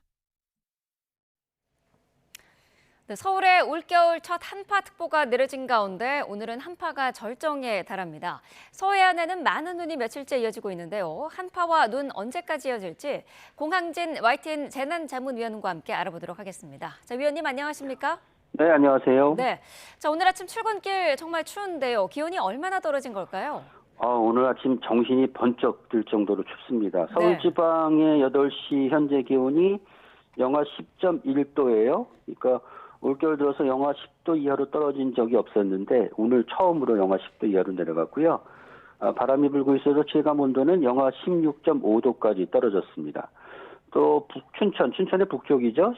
영하 15.5도까지 내려갔고 천안 지방의 기온도 영하 12.9도, 그리고 대구 영하 6.8도, 광주 영하 6.3도, 그래서 제주를 제외한 전국이 영하권이고요. 네. 중부지방은 영하 10도 안팎에 머물러 있습니다. 특히 설악산의 기온이 영하 25.1도까지 떨어져서 이번 추위가 어떤 추위인지를 보여주고 있고요. 체감 온도는 이제 바람이 불면 좀 더 떨어지니까 중부지방은 대부분 영하 15도 이하로 내려갔다고 볼 수 있습니다. 문제는 이제 오늘 낮에도 이 추위가 이어진다는 것인데요. 오늘 낮 최고 기온 영하 8도 서울 예보 나와 있는데 지금까지 서울 지방의 최저 기온이 영하 7.7도 기록했거든요. 그러니까 지금까지 낮았던 기온보다도 오늘 오후가 더 춥다. 뭐 이렇게 보시면 되겠습니다. 그리고 오후에도 체감 온도는 영하 10도 이하에 머물기 때문에 오늘 하루 종일 영하 10도 이하의 추위가 이어진다고 볼 수 있고요. 이렇게 한파가 이어지면서 중부 지방 대부분 그리고 남부 북부 내륙에는 한파 경보와 주의보가 발효 중입니다. 네, 올겨울 들어서 서울에 한파특보가 내려진 건 오늘 처음인 거죠? 그렇죠. 한파주의보의 조건이 이제 영하 12도 이하로 떨어져서 이틀 이상 이어지는 경우인데요. 네. 조금 전에 말씀드렸듯이 서울 지방에 영하 10도 이하로 떨어진 게 오늘이 처음이에요. 그러니까 그동안에 한파주의보의 조건에 해당이 되지 않았던 것이죠. 네. 근데 오늘 이제 서울이 영하 10도 이하로 떨어져서 내일도 영하 12도까지 떨어질 것으로 보이기 때문에 한파주의보가 내려진 것인데요. 서울 지방의 경우 이제 영하 10도 이하의 추위가 지금까지 한 번도 없었는데 12월 이제 기온이 그랬거든요. 이게 지난 2016년 이후 8년 만입니다. 그리고 12월 최저 기온이 영하 7.7도였는데 이 기온도 지난 10년 동안 가장 높았던. 그러니까 12월 기온이 평년보다 조금 높았기 때문에 이렇게 한파주의보가 1월에 처음으로 발령되는 이런 이례적인 현상을 빚었고, 특히 영하 15도 이하로 떨어지면 이제 한파 경보가 내려지는데 지금 뭐 지도에서 보시는 것처럼 강원도 지방 그리고 경기 동부 쪽은 한파 경보가 발효 중입니다. 네, 이번 주 들어서 이렇게 갑자기 추워진 이유는 어디에 있을까요? 북쪽에 이제 있던 찬 공기의 중심이 우리나라 쪽으로 아주 많이 내려왔기 때문입니다. 지금 우리나라 5km 상공을 보면 영하 한 43도 정도의 아주 찬 공기의 중심이 있거든요. 네. 이 찬 공기의 중심이 북한 지방까지 내려왔어요. 그동안에는 12월에는 이 찬 공기가 지나갈 때가 있었지만 보통 이제 만두 지방을 지났는데 이 찬 공기가 우리나라 쪽으로 많이 내려왔다는 것인데요. 이렇게 찬 공기가 밀려 내려온 이유는 우리나라 이제 우리 지구 상공의 바람의 흐름이 우리 뭐 어떻게 보면 이제 우리가 이제 동맥 경화 이렇게 얘기하잖아요. 잘 흘러가지 않는 그런 흐름을 보일 때, 그런데 저는 뭐 풍맥 경화라는 말을 좀 쓰고 싶은데 아무튼 바람이 잘 흘러가지 못하고 서에서 동으로 쭉쭉쭉 이어지면 금방금방 이제 추위가 와도 풀리고 하는데 이 우리나라 서쪽에 브로킨이라고 해서 큰 고기압이 막고 있어서 이 공기가 그 고기압을 타고 우리나라 쪽으로 깊숙이 내려왔다 이렇게 보시면 될 것 같아요. 그래서 아마 이렇게 찬 공기가 뚝이 터지듯이 이제 찬 공기가 밀려 내려온 것인데 이 찬 공기가 이제 북극에 있어야 될 공기거든요. 이 공기가 지금 북극이 이제 따뜻해지고 있어요. 지금 왜냐면 현재 전 세계적인 해빙의 규모를 보면 역대 최소입니다. 그러니까 그만큼 얼음의 면적이 줄어들었다는 것은 태양열이 이제 그 북극으로 많이 향했다는 것인데 이렇게 되면 북극이 더워지고 결국 제트 기류가 크게 흔들리면서 그 사이에 찬 공기가 우리나라로 밀려왔다 이렇게 볼 수가 있는 것이죠. 네. 그렇다면 언제까지 이런 추위가 이어질까요? 조금 다행인 것은 이제 추위가 그렇게 오래 이어지지는 않을 것으로 보여요. 네. 내일 서울지방이 영하 12도로 오늘 못지 않겠지만 내일 낮 최고 기온은 영하 2도로 오늘보다 한 6도 정도 오르고요. 그다음 토요일인 모레는 낮 기온이 다시 영상으로 오릅니다. 그러니까 토요일부터는 추위가 풀린다 이렇게 보시면 되겠어요. 근데 네. 다만 이제 다음 주 중반에는 또 한 차례는 추위가 있을 것으로 예상이 되는데 그 추위의 강도는 이번보다는 조금 못할 것으로 그렇게 예상이 되고 있습니다. 네. 서해안에는 눈도 많이 내렸더라고요. 충남과 전북 지역에 며칠째 대설이 이어지고 있죠. 그렇죠. 예, 눈이 많이 오고 있어요. 그 눈이 이렇게 오는 이유는 이제 바람이 이렇게 북서풍이 불게 되면 찬 바람이 바다를 지나면서 이제 바다는 조금 따뜻하잖아요. 그러니까 네. 거기에서 눈구름이 생기거든요. 그래서 그 눈구름이 바람의 방향에 따라서 영향을 줍니다. 근데 보통 이제 우리가 한파가 밀려오면 북풍에서 북서풍 정도의 바람이 부는데 이렇게 바람이 불게 되면 그 바다에서 만들어진 눈구름들이 이제 주로 서해안 지방, 충남 서해안이나 호남 지방에 영향을 주고 있죠.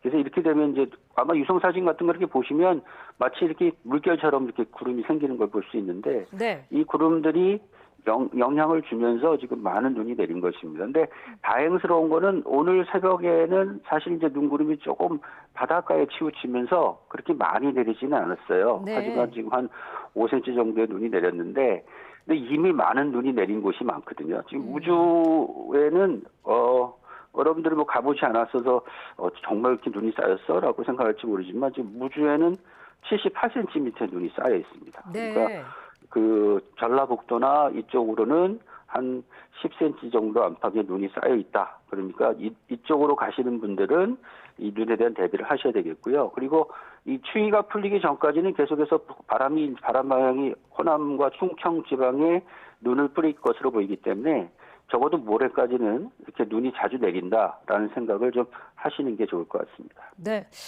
일부 지역에는 오늘 최대 30cm까지도 눈이 오는 곳이 있다고 하더라고요.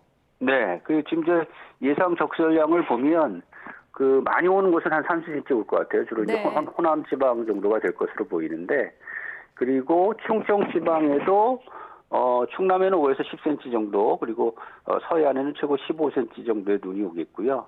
경기 남부 서해안에도 한 1cm 정도의 눈이 예상이 되고 또 경상도 쪽에도 울릉도 같은 경우에는 모레까지 한 20cm의 눈이 오고 경남 서부 내륙에도 1에서 5cm의 눈이 온다. 그러니까 바람의 방향이 북서풍에서 서쪽으로 바뀌면 눈구름이 내륙까지 들어가기 때문에 경상도 지방에도 눈이 내릴 가능성이 있다. 이렇게 보실 수 있겠습니다. 네.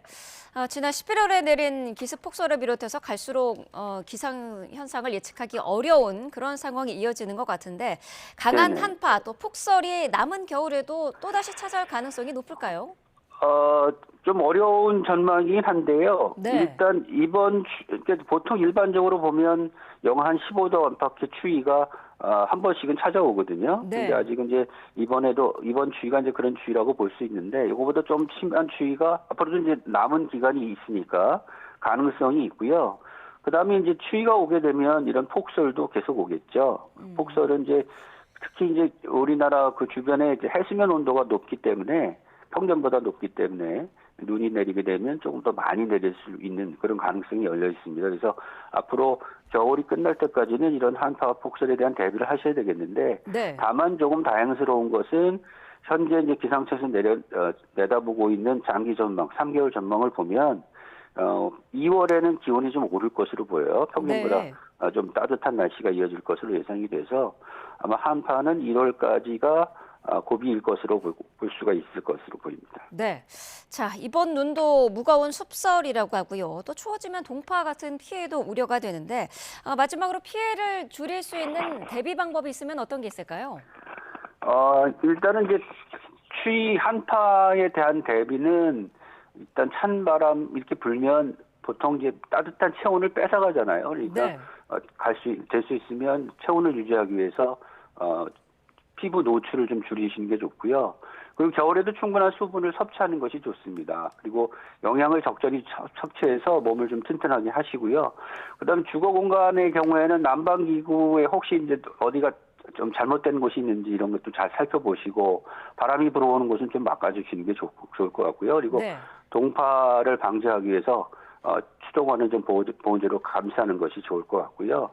그리고 이제 지금 이제 눈이 내린 곳은 길이 미끄럽잖아요. 그러니까 네. 미끄러우니까 그런 미끄러운 길을 걸을 때는 미끄럼 방지 신발을 사용하시는 것이 좋을 것 같습니다. 특히 그리고 주변에 사회적으로 약자층들은 대부분 좀 힘들게 사시잖아요. 그리고 어떤 분들이 이렇게 혹시 한파에 노출되거나 있는지 이런 분들 좀 살펴보시는 것도 전체가 다 따뜻하게 겨울을 보낼 수 있는 지혜인 것 같습니다. 네, 알겠습니다. 자, 공항진 YTN 재난자문위원과 함께했습니다. 위원님 오늘 말씀 고맙습니다. 네, 감사합니다.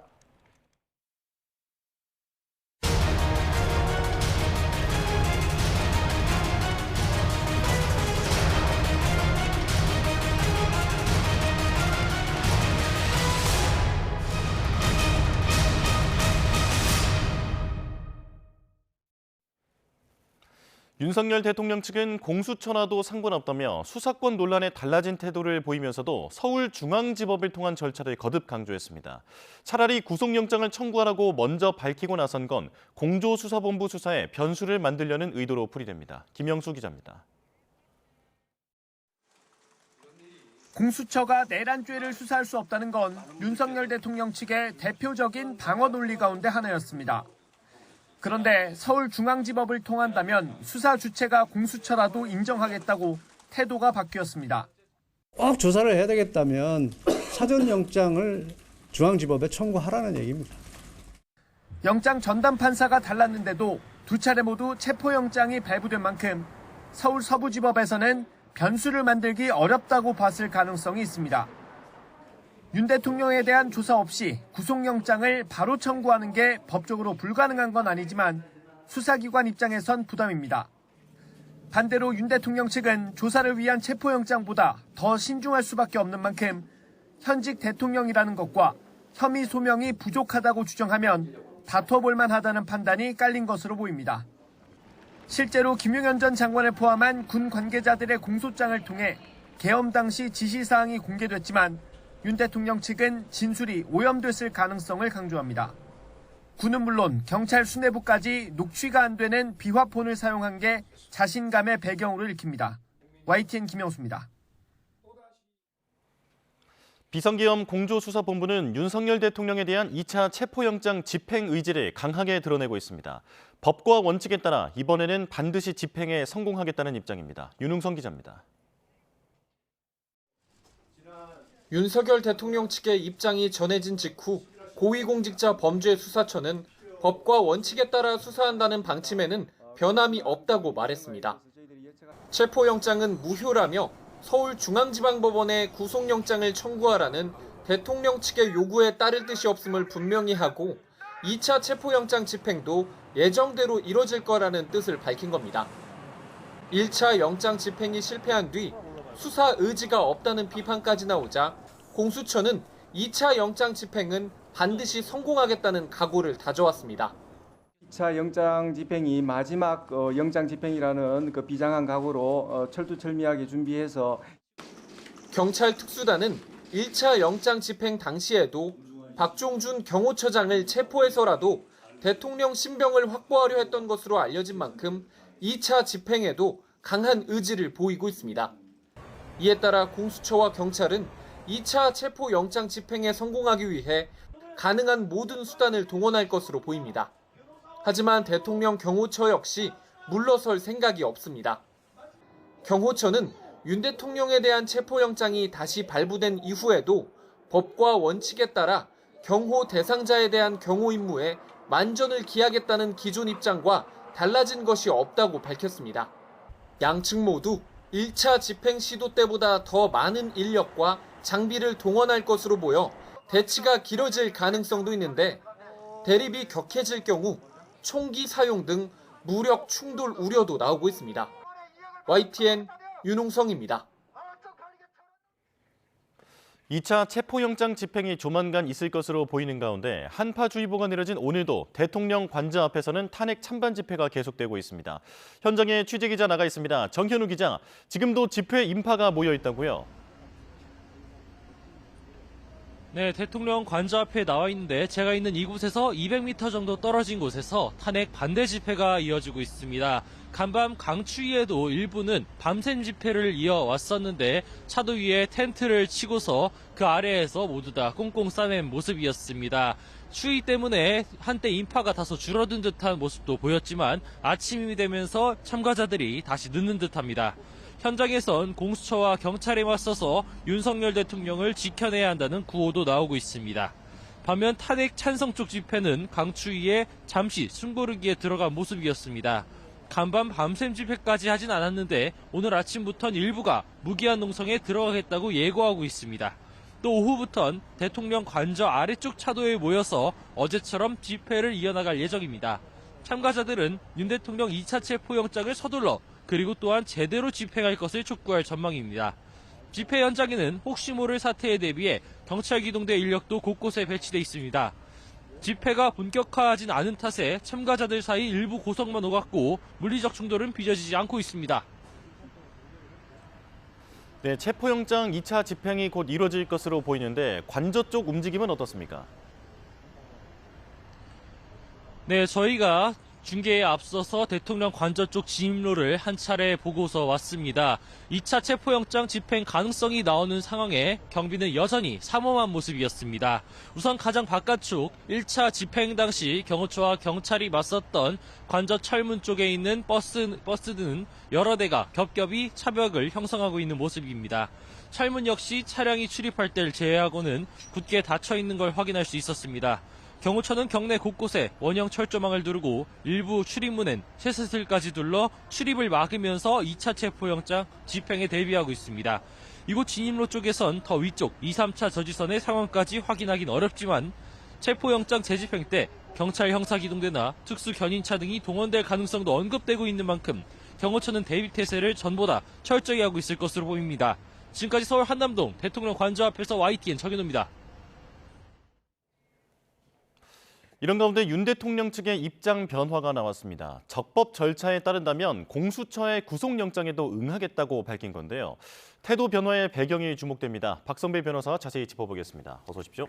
안녕하십니까. 네, 그러니까 정리하자면 체포영장 대신에 중앙지법에 사전 구속영장을 청구하면 앞으로의 절차에 따르겠다라고 입장을 밝힌 거거든요. 그동안 공수처를 수사 주체로 인정조차 하지 않았었는데 이번에 입장이 좀 달라졌습니다. 배경이 뭘까요? 기소하거나 구속영장을 청구하라는 요구를 해왔습니다. 예. 모두 전반적인 절차를 지연할 수 있는 조치라고 할 수 있습니다. 예. 만약 실제로 체포영장이 집행된다면 곧바로 구속영장을 청구할 가능성이 상당히 높고 신병이 확보된다면 20일간의 구속기간을 거쳐서 곧바로 재판에 넘어가게 됩니다. 사건이 일사천리로 진행되게 되는데 예. 기소는 불구속 기소를 의미하고 구속영장 청구는 영장실질심사를 수반하게 됩니다.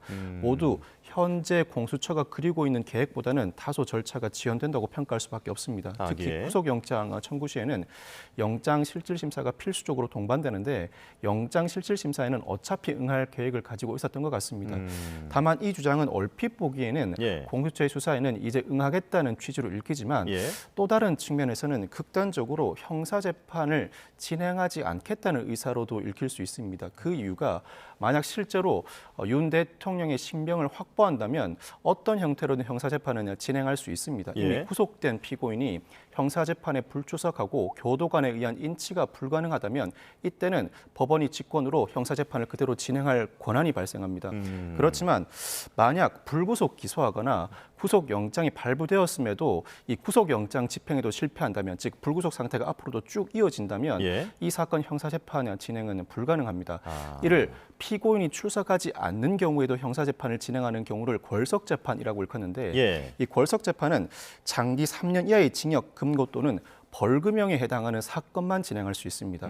즉 이 경우의 사건에 한정해서 피고인이 출석하지 않겠다는 의사를 밝히고 법원도 피고인의 방어권 보장에 지장이 없다고 판단할 경우에는 재판을 그대로 진행할 수 있습니다. 그런데 이 이 사건 내란죄 우두머리 혐의의 경우에는 법정형 자체가 사기, 무기징역 또는 금고에 해당합니다. 예. 신병이 확보되지 못한 상황에서는 무조건 피고인이 출석해야 하고 피고인이 출석하지 않은 경우에는 재판 자체를 진행하지 못합니다. 예. 기소하거나 구속영장을 청구하라는 발언 속에는 자신의 신병이 확보되지 않음을 전제로 하고 있고 자신의 신병이 확보되지 않는다면 형사재판 진행은 불가능합니다.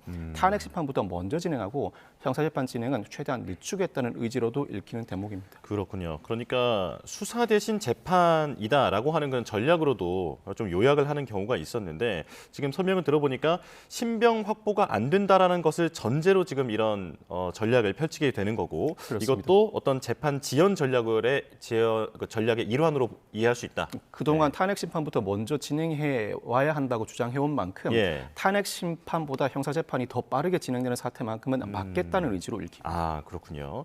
자, 그런데 지금 줄곧 강조하고 있는 게 서울중앙지법에 구속영장을 청구하라라고 하는 내용이거든요. 왜 중앙지법을 고집하고 있는 겁니까? 사실 서부지법에도 관할이 있는 것은 자명해 보입니다. 공수처법은 공수처가 직접 기소하는 사건의 경우에는 중앙지법에 관할이 있고 이 경우에도 형사소송법에 관할을 따를 수 있다고 규정하고 있습니다. 그런데 대통령은 공수처가 직접 기소할 수 있는 대상이 아닙니다. 엄밀히 말하면 중앙지법보다는 형사소송법상 일반 관할을 따라야 하고 피고인의 소재지 또는 범죄지가 서부지방법원 관할인 만큼 서부지방법원의 관할이 있으면 자명해 보입니다. 그런데 중앙지법에 구속영장을 청구하라는 요구는 중앙지법에 구속영장을 청구한다면 일부라도 기각 가능성이 있고 절차가 지연되는 효과도 누릴 수가 있습니다. 예를 들어 지난 김용현 전 국방부 장관 구속영장 발부 시에도 중앙지법 연장 전담판사가 구속영장을 발부하였는데 이때에도 직권남용죄를 근거로 그 관련 사건으로서 내란죄 수사를 할 수 있는지 여부는 분명하게 판단하지 않았습니다. 단지 이 사건 연루자 중에 경찰이 있으니 경찰을 수사할 수 있는 권한을 바탕으로 그 관련 범죄인 이 사건도 수사할 수 있다는 취지의 판시만 한 바가 있습니다. 그렇지만 실제로 사안 자체만 두고 보면 절차적 문제를 제외하고 사안 자체만 두고 보면 중앙지법이 그동안 김용현 전 국방부 장관이나 조지호 경찰청장, 김봉식 서울경찰청장, 노상원 전 정보사령관을 구속한 만큼 실체에 관해서는 중앙지법도 구속영장을 발부할 가능성이 높은 것도 사실입니다. 자, 말씀 중에 지금 속보가 들어왔는데요. 자, 오늘 계속 날씨가 춥다고 말씀을 드렸는데 서해안을 중심으로 폭설이 이어지는 가운데 전북 부안에 대설 경보가 발령됐습니다. 기상청은 오늘 오전 8시 40분을 기해 부안에 대설 경보를 발효한다고 밝혔습니다. 대설 경보는 24시간 동안 눈이 20cm 이상 쌓일 것으로 예측될 때 내려집니다. 전북 부안을 제외한 호남과 충남 서해안, 제주 산간 지역에는 대설주의보가 발효 중입니다. 자, 오늘 한파 또 극심한 날에 눈이 많이 오고 그리고 바람까지 많이 불고 있기 때문에 건강에 유의하시는 게 좋겠습니다. 자, 박성배 변호사와 계속 이야기 나눠가겠습니다. 자, 결과적으로는 윤석열 대통령 측의 입장 변화가 일어난 건데 공수처는 이제 어떤 선택을 하게 될까요? 어떤 선택지가 늘어났다고 볼 수 있을까요? 사실 공수처 입장에서는 받아들이기 어려운 주장이긴 합니다. 변호인으로서는 충분히 피의자 입장을 대변해서 이와 같은 주장을 할 수 있습니다. 그렇지만 공수처 입장에서는 중앙지법에 새로 체포영장을 청구하기 위해서는 서부지법에서 발부받은 체포영장을 반환해야 하는데 피고인의 소재를 파악하지 못해서 체포영장을 집행하지 못한 것이 아니라 이 사안 체포영장 집행 자체에 상당한 어려움이 따랐다는 사실 자체만으로 3차 체포영장을 청구했을 때 과연 발부할 수 있을지가 의문입니다. 여기에 사전 구속영장을 청구하고 기소하는 방안도 검토해 볼 수 있긴 한데 사전 구속영장을 청구하거나 기소한다고 하더라도 예를 들어 구속영장을 청구한다면 영장이 발부됨을 전제로 이때에도 신병 확보에는 반드시 나서야 할 것으로 보입니다. 앞서 설명해 드렸던 것처럼 이 사건의 경우에는 피의자의 신병을 확보하지 못하면 극단적으로 피의자가 불출석을 고소했을 때 형사재판이 더 이상 진행되지 못하게 되는 큰 문제점에 봉착하게 됩니다. 그러니까 이 내란죄라는 것은 걸석 재판의 대상이 되지 않기 때문에 일단 신병을 무조건 확보를 해야 하는데 신병 확보가 되지 않는다라는 것을 전제로 지금 이런 입장 변화를 보인 것으로 보인다. 공수처가 받아들일 수 없는 제안이다라고 정리를 해보겠습니다. 자, 그럼 이제 체포영장 2차 집행에 대해서도 질문을 드리겠습니다.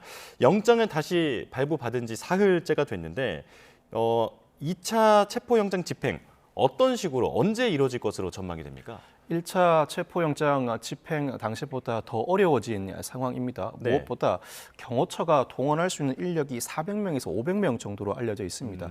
이 인원보다 갑절은 더 많은 인력이 투입되어야 할 것으로 보입니다. 예. 통상 한 명의 인원을 체포하기 위해서는 서너 명 정도의 경찰이 투입됩니다. 서너 명 정도의 경찰이 투입돼야 상대방이 저항 의지를 꺾기도 하고 저항한다고 하더라도 누구도 다치지 않게 안전하게 체포 일정을 조율할 수 있기 때문입니다. 예.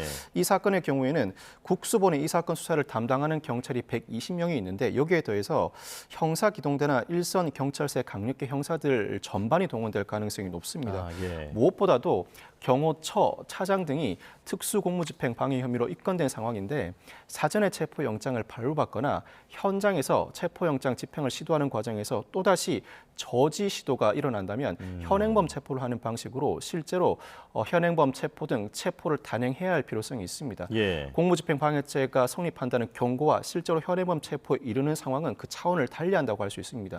실제로 현행범 체포가 이루어진다면 이때는 경호처 측이 적극적으로 항변할 수 있을지가 상당히 의문이 제기됩니다. 예. 그 외에도 경찰 특공대 투입도 거론되고 있긴 합니다만 예. 굳이 이 사안에서 경찰 특공대를 먼저 투입할 필요성이 있는지는 근본적인 의문이 제기됩니다. 네. 만약 내부에서 큰 물리적 충돌이 벌어지거나 체포영장 집행에 상당 시간이 소요되는 등 지지부진한 상황이 이어진다면 이때는 거론해 볼 수 있겠습니다만 사건 초반부터 경찰 특공대를 투입하는 행위는 행정행위의 일반 원칙상 비례의 원칙에도 반하는 문제점이 있어 예. 먼저 꺼낼 카드로는 거론되기 적절해 보이지 않습니다. 그렇군요. 자, 경찰 특공대 관련해서는 이 조직이 원래 대테러 목적의 조직이기 때문에 이런 대통령 체포에 나서는 것 자체가 위법하다라고 하는 주장도 있는데 이건 어떻게 보십니까? 사실 그 자체가 위법이라고 보긴 어렵습니다. 경찰 특공대는 테러 인질 사건 등의 예방과 진압을 담당하는 경찰 최정예 부대인데 예.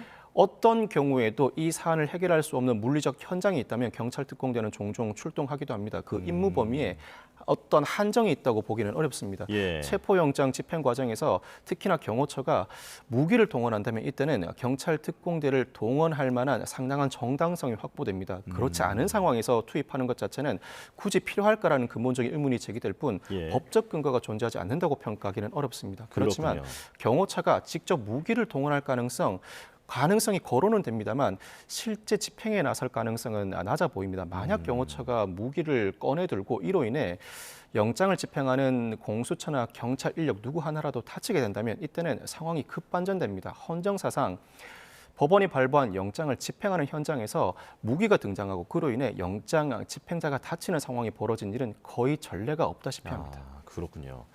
자, 그래서 지금 같은 상황으로 보면 강대강 충돌이 불가피해 보이는 상황인데 그래서 경호처 수뇌부에 대한 체포영장을 미리 발부받아서 함께 가지고 가는 것에 대해서 그럼 전략이 나오고 있습니다. 이건 어떻게 보십니까? 이 방안도 거론이 되고 있는데 다만 이 방안은 10일 이후에나 거론할 수 있습니다. 예. 경호처장에 대해서 10일 3차 출석을 요구한 상황입니다. 그때도 불응하면 체포영장을 발부받아서 영장을 먼저 집행한 이후에 경호처의 의지를 와해시켜 놓고 체포영장 집행에 나설 가능성을 배제하지 못합니다. 그렇지만 이 방안을 실행하기 위해서는 다음 주로 넘어가야 하는 만큼 그 전에 먼저 체포영장 집행을 시도하고 3차 출석 요구를 한 상황이라면 즉 체포영장 발부를 받을 가능성이 높아진 상황이라면 현장에서 재차 체포영장 집행을 저지할 때 경호처장, 차장 등 주요 인사를 현행범 체포할 가능성을 더 높게 평가할 수 있습니다. 즉 현장에서 현행범 체포를 하든 체포영장을 발부받아 사후에 체포를 하든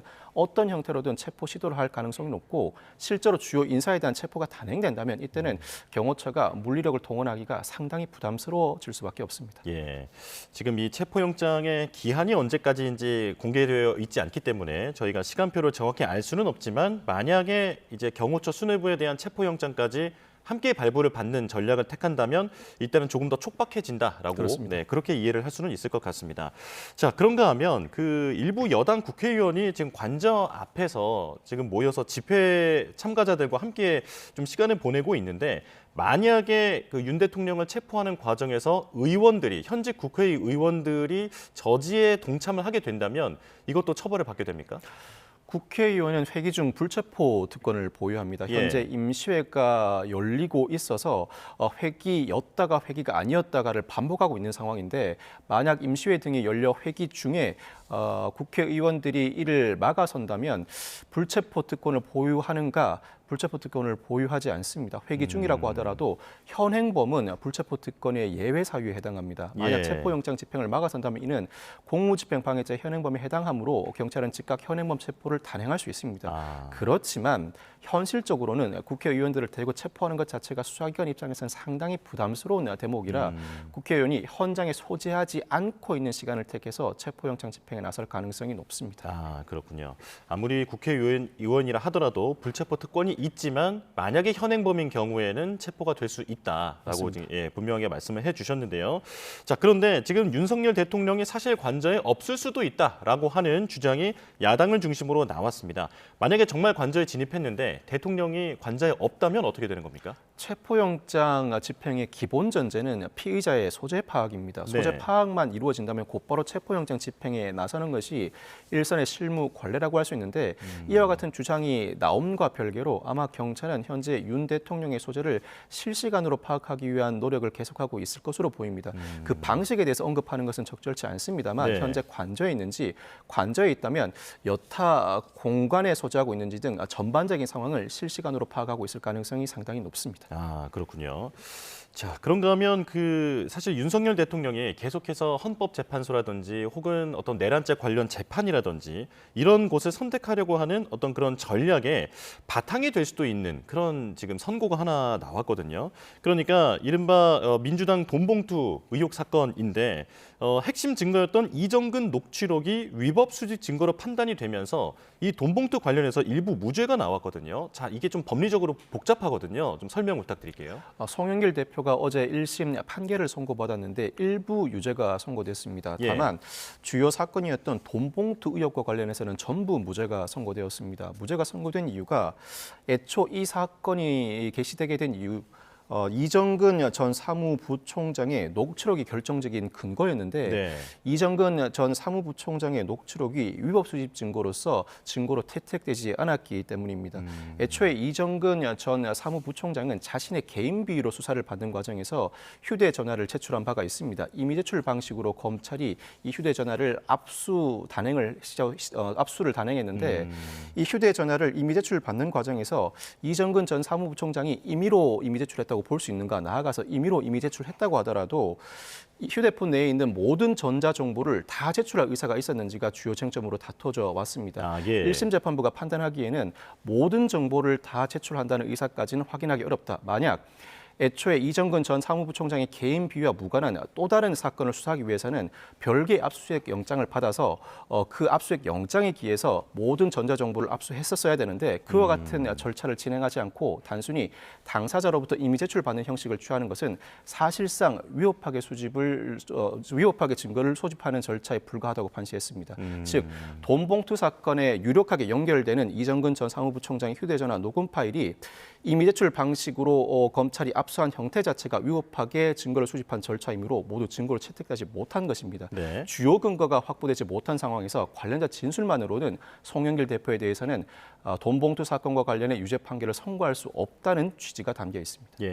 자, 그럼 짧게 이것도 여쭤보겠습니다. 그러니까 윤석열 대통령이 지금 계속 수사당국의 위법성을 강조하고 있는 게 이런 수사를 통해서 확보한 증거들의 효력이 없다라고 주장하기 위해서 지금 이런 수사의 위법성을 강조한다라고 이해를 한다면 실제로 재판에서 판사들이 그렇게 판단할 가능성도 있습니까? 사실 어제 1심이 선고된 송영길 대표 사안과 이 사안이 동등하다고 보기는 어렵습니다. 그렇지만 윤 대통령 측도 여러모로 수사의 위법성을 주장하고 있어 일부 수사 위법성은 앞으로 재판 진행 과정에서 주요 쟁점으로 거론될 가능성이 높은데 이 사건의 경우에는 무엇보다 공수처의 내란죄 수사권이 있는가 그리고 체포영장과 수색영장이 적법하게 발부돼 집행되었는가가 주요 쟁점으로 부각될 것으로 보입니다. 여기서 더 나아간다면 실체관계와 관련해서 관련자들 상당수가 이 내란죄 혐의를 입증할 만한 진술을 해오고 있는데 관련자들 진술이랑 이를 바탕으로 한 메시지 수집 자체가 강압에 의한 것이든 그 진술이 상당히 오염된 상태에서 적법한 수사 절차를 거치지 않았다는 취지의 주장을 할 가능성이 상당히 높습니다.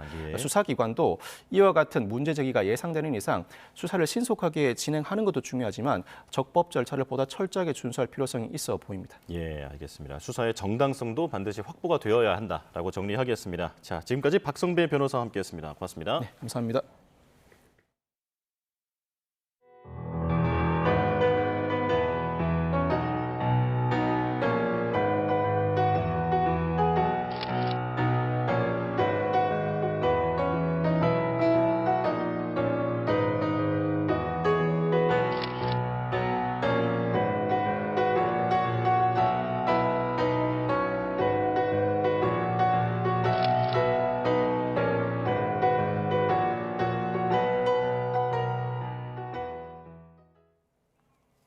한국계로는 처음으로 미국 연방 상원 의원이 된 앤디 김 의원이 대치 상황이 이어지고 있는 한국에 안정이 시급하다고 말했습니다.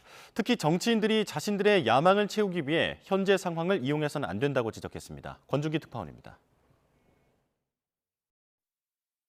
100명뿐인 미국 상원의원의 일원이 된 앤디 김 의원이 인도태평양 지역 언론을 상대로 기자회견을 열었습니다. 김 의원은 현재 한국 상황에 대한 질문에 윤석열 대통령의 계엄 선포에 우려했지만 곧 민주적 회복력을 확인했다고 평가했습니다. 하지만 지금 벌어지고 있는 일을 대치 상황이라고 표현하며 폭력 사태를 걱정했습니다. That the standoff concerns me greatly. When I look at what are the types of things that could further destabilize South Korea, those are the types of actions. If there's violence, there's some sort of outbreak. 지금은 정치적 안정이 시급한 때라며 정치인들이 자신의 야망을 위해 상황을 이용해선 안 된다고 지적했습니다. It's really a critical time for stability, not for any particular person to try to use this to advance their own political, ambitions. 곧 취임할 트럼프 당선인에 대해선 한국과 관련해 할 일에 대해 낙관하지 않는다고 말했습니다. 특히 주한미군 방위비 인상을 요구할 경우 미국이 자선을 베푸는 게 아니란 점을 확인시켜야 한다고 조언했습니다. That helps the United States try to play a deterrent role to China when it comes to the Taiwan Strait. The United States benefits from having that partnership with South Korea. 김 의원은 한미 관계의 가교 역할을 하고 싶다며 미국은 언제든 한국 곁에 있을 거란 점을 확신시키고 싶다고 강조했습니다. 김 의원은 트럼프 당선인이 그린란드와 파나마 운하에 군사력 사용을 배제하지 않겠다고 말한 걸 언급하며 한국 등 아시아 국가의 강압적 수단을 쓸 경우 강하게 맞서겠다고 밝혔습니다. 워싱턴에서 YTN 권준기입니다. 오늘 아침은 올겨울 들어 가장 추웠습니다. 잠시만 바깥에 서 있어도 매서운 칼바람에 온몸이 저절로 움츠러드는데요. 오늘 서울 아침 기온은 영하 10.2도로 어제보다 5도가량이나 낮았고요. 체감온도는 영하 20도 가까이 떨어졌습니다. 오늘은 한낮 시간에도 체감온도가 영하 15도 안팎에 머무르며 종일 무척 춥겠습니다. 외출하실 때는 가장 두꺼운 외투와 함께 보온용품도 꼭 챙기셔야겠습니다. 밤사이 강한 한기가 남하하면서 기온이 큰 폭으로 떨어졌습니다. 현재 서울 등 중부와 전북 동부, 경북 내륙 곳곳에 한파특보가 발령 중인데요. 오늘 아침 전국에서 가장 추웠던 곳은 강원도 설악산으로 비공식 기록이지만 영하 25.1도까지 곤두박질했고요. 공식 기록으로는 대관령이 영하 16.9도, 천안은 영하 13도 등 곳곳에서 올겨울 최저기온을 경신했습니다. 오늘은 한낮에도 체감온도가 영하 10도에서 영하 15도 안팎에 그치겠습니다. 서울 낮 기온 영하 8도, 청주 영하 5도, 전주는 영하 4도가 예상됩니다. 장시간 야외 활동 시 저체온증이나 동상 등 한랭 질환에 유의하시기 바랍니다. 한파 속 서해안과 제주도를 중심으로는 산발적인 눈이 내리고 있습니다. 6일 저녁부터 지금까지 이미 전북에는 최고 30cm, 충청과 전남에는 10cm 안팎의 많은 눈이 내려 쌓였는데요. 시간당 3에서 5cm의 강한 눈이 집중되고 있는 전북 부안은 대설주의보가 대설경보로 한 단계 격상됐고요. 그 밖에 호남과 충남 서해안, 제주 산간에는 대설주의보가 내려져 있습니다. 내일까지 제주 산간에 최고 30cm 이상, 전북은 최고 20cm 이상, 충남 서해안과 전남에도 최고 15cm 이상의 큰 눈이 더 내리겠습니다. 비닐하우스 붕괴 등 시설물 피해 없도록 주의하시기 바랍니다. 내일까지는 이렇게 매서운 한파가 이어지겠고요. 주말인 모레 낮부터 점차 누그러들겠습니다. 당분간 호남 서해안과 제주도를 중심으로는 비나 눈이 자주 내릴 전망입니다. 오늘 전국적으로 바람이 강하게 부는 가운데 해안가와 제주도를 중심으로는 초속 20m 이상의 매우 강한 바람이 불면서 강풍특보가 발효 중입니다. 시설물 관리와 안전사고에도 유의해 주시기 바랍니다. 지금까지 서울 광화문 광장에서 YTN 윤수빈입니다. 네, 뉴스원 목요일 순서 마칩니다. 내일 다시 뵙겠습니다. 고맙습니다.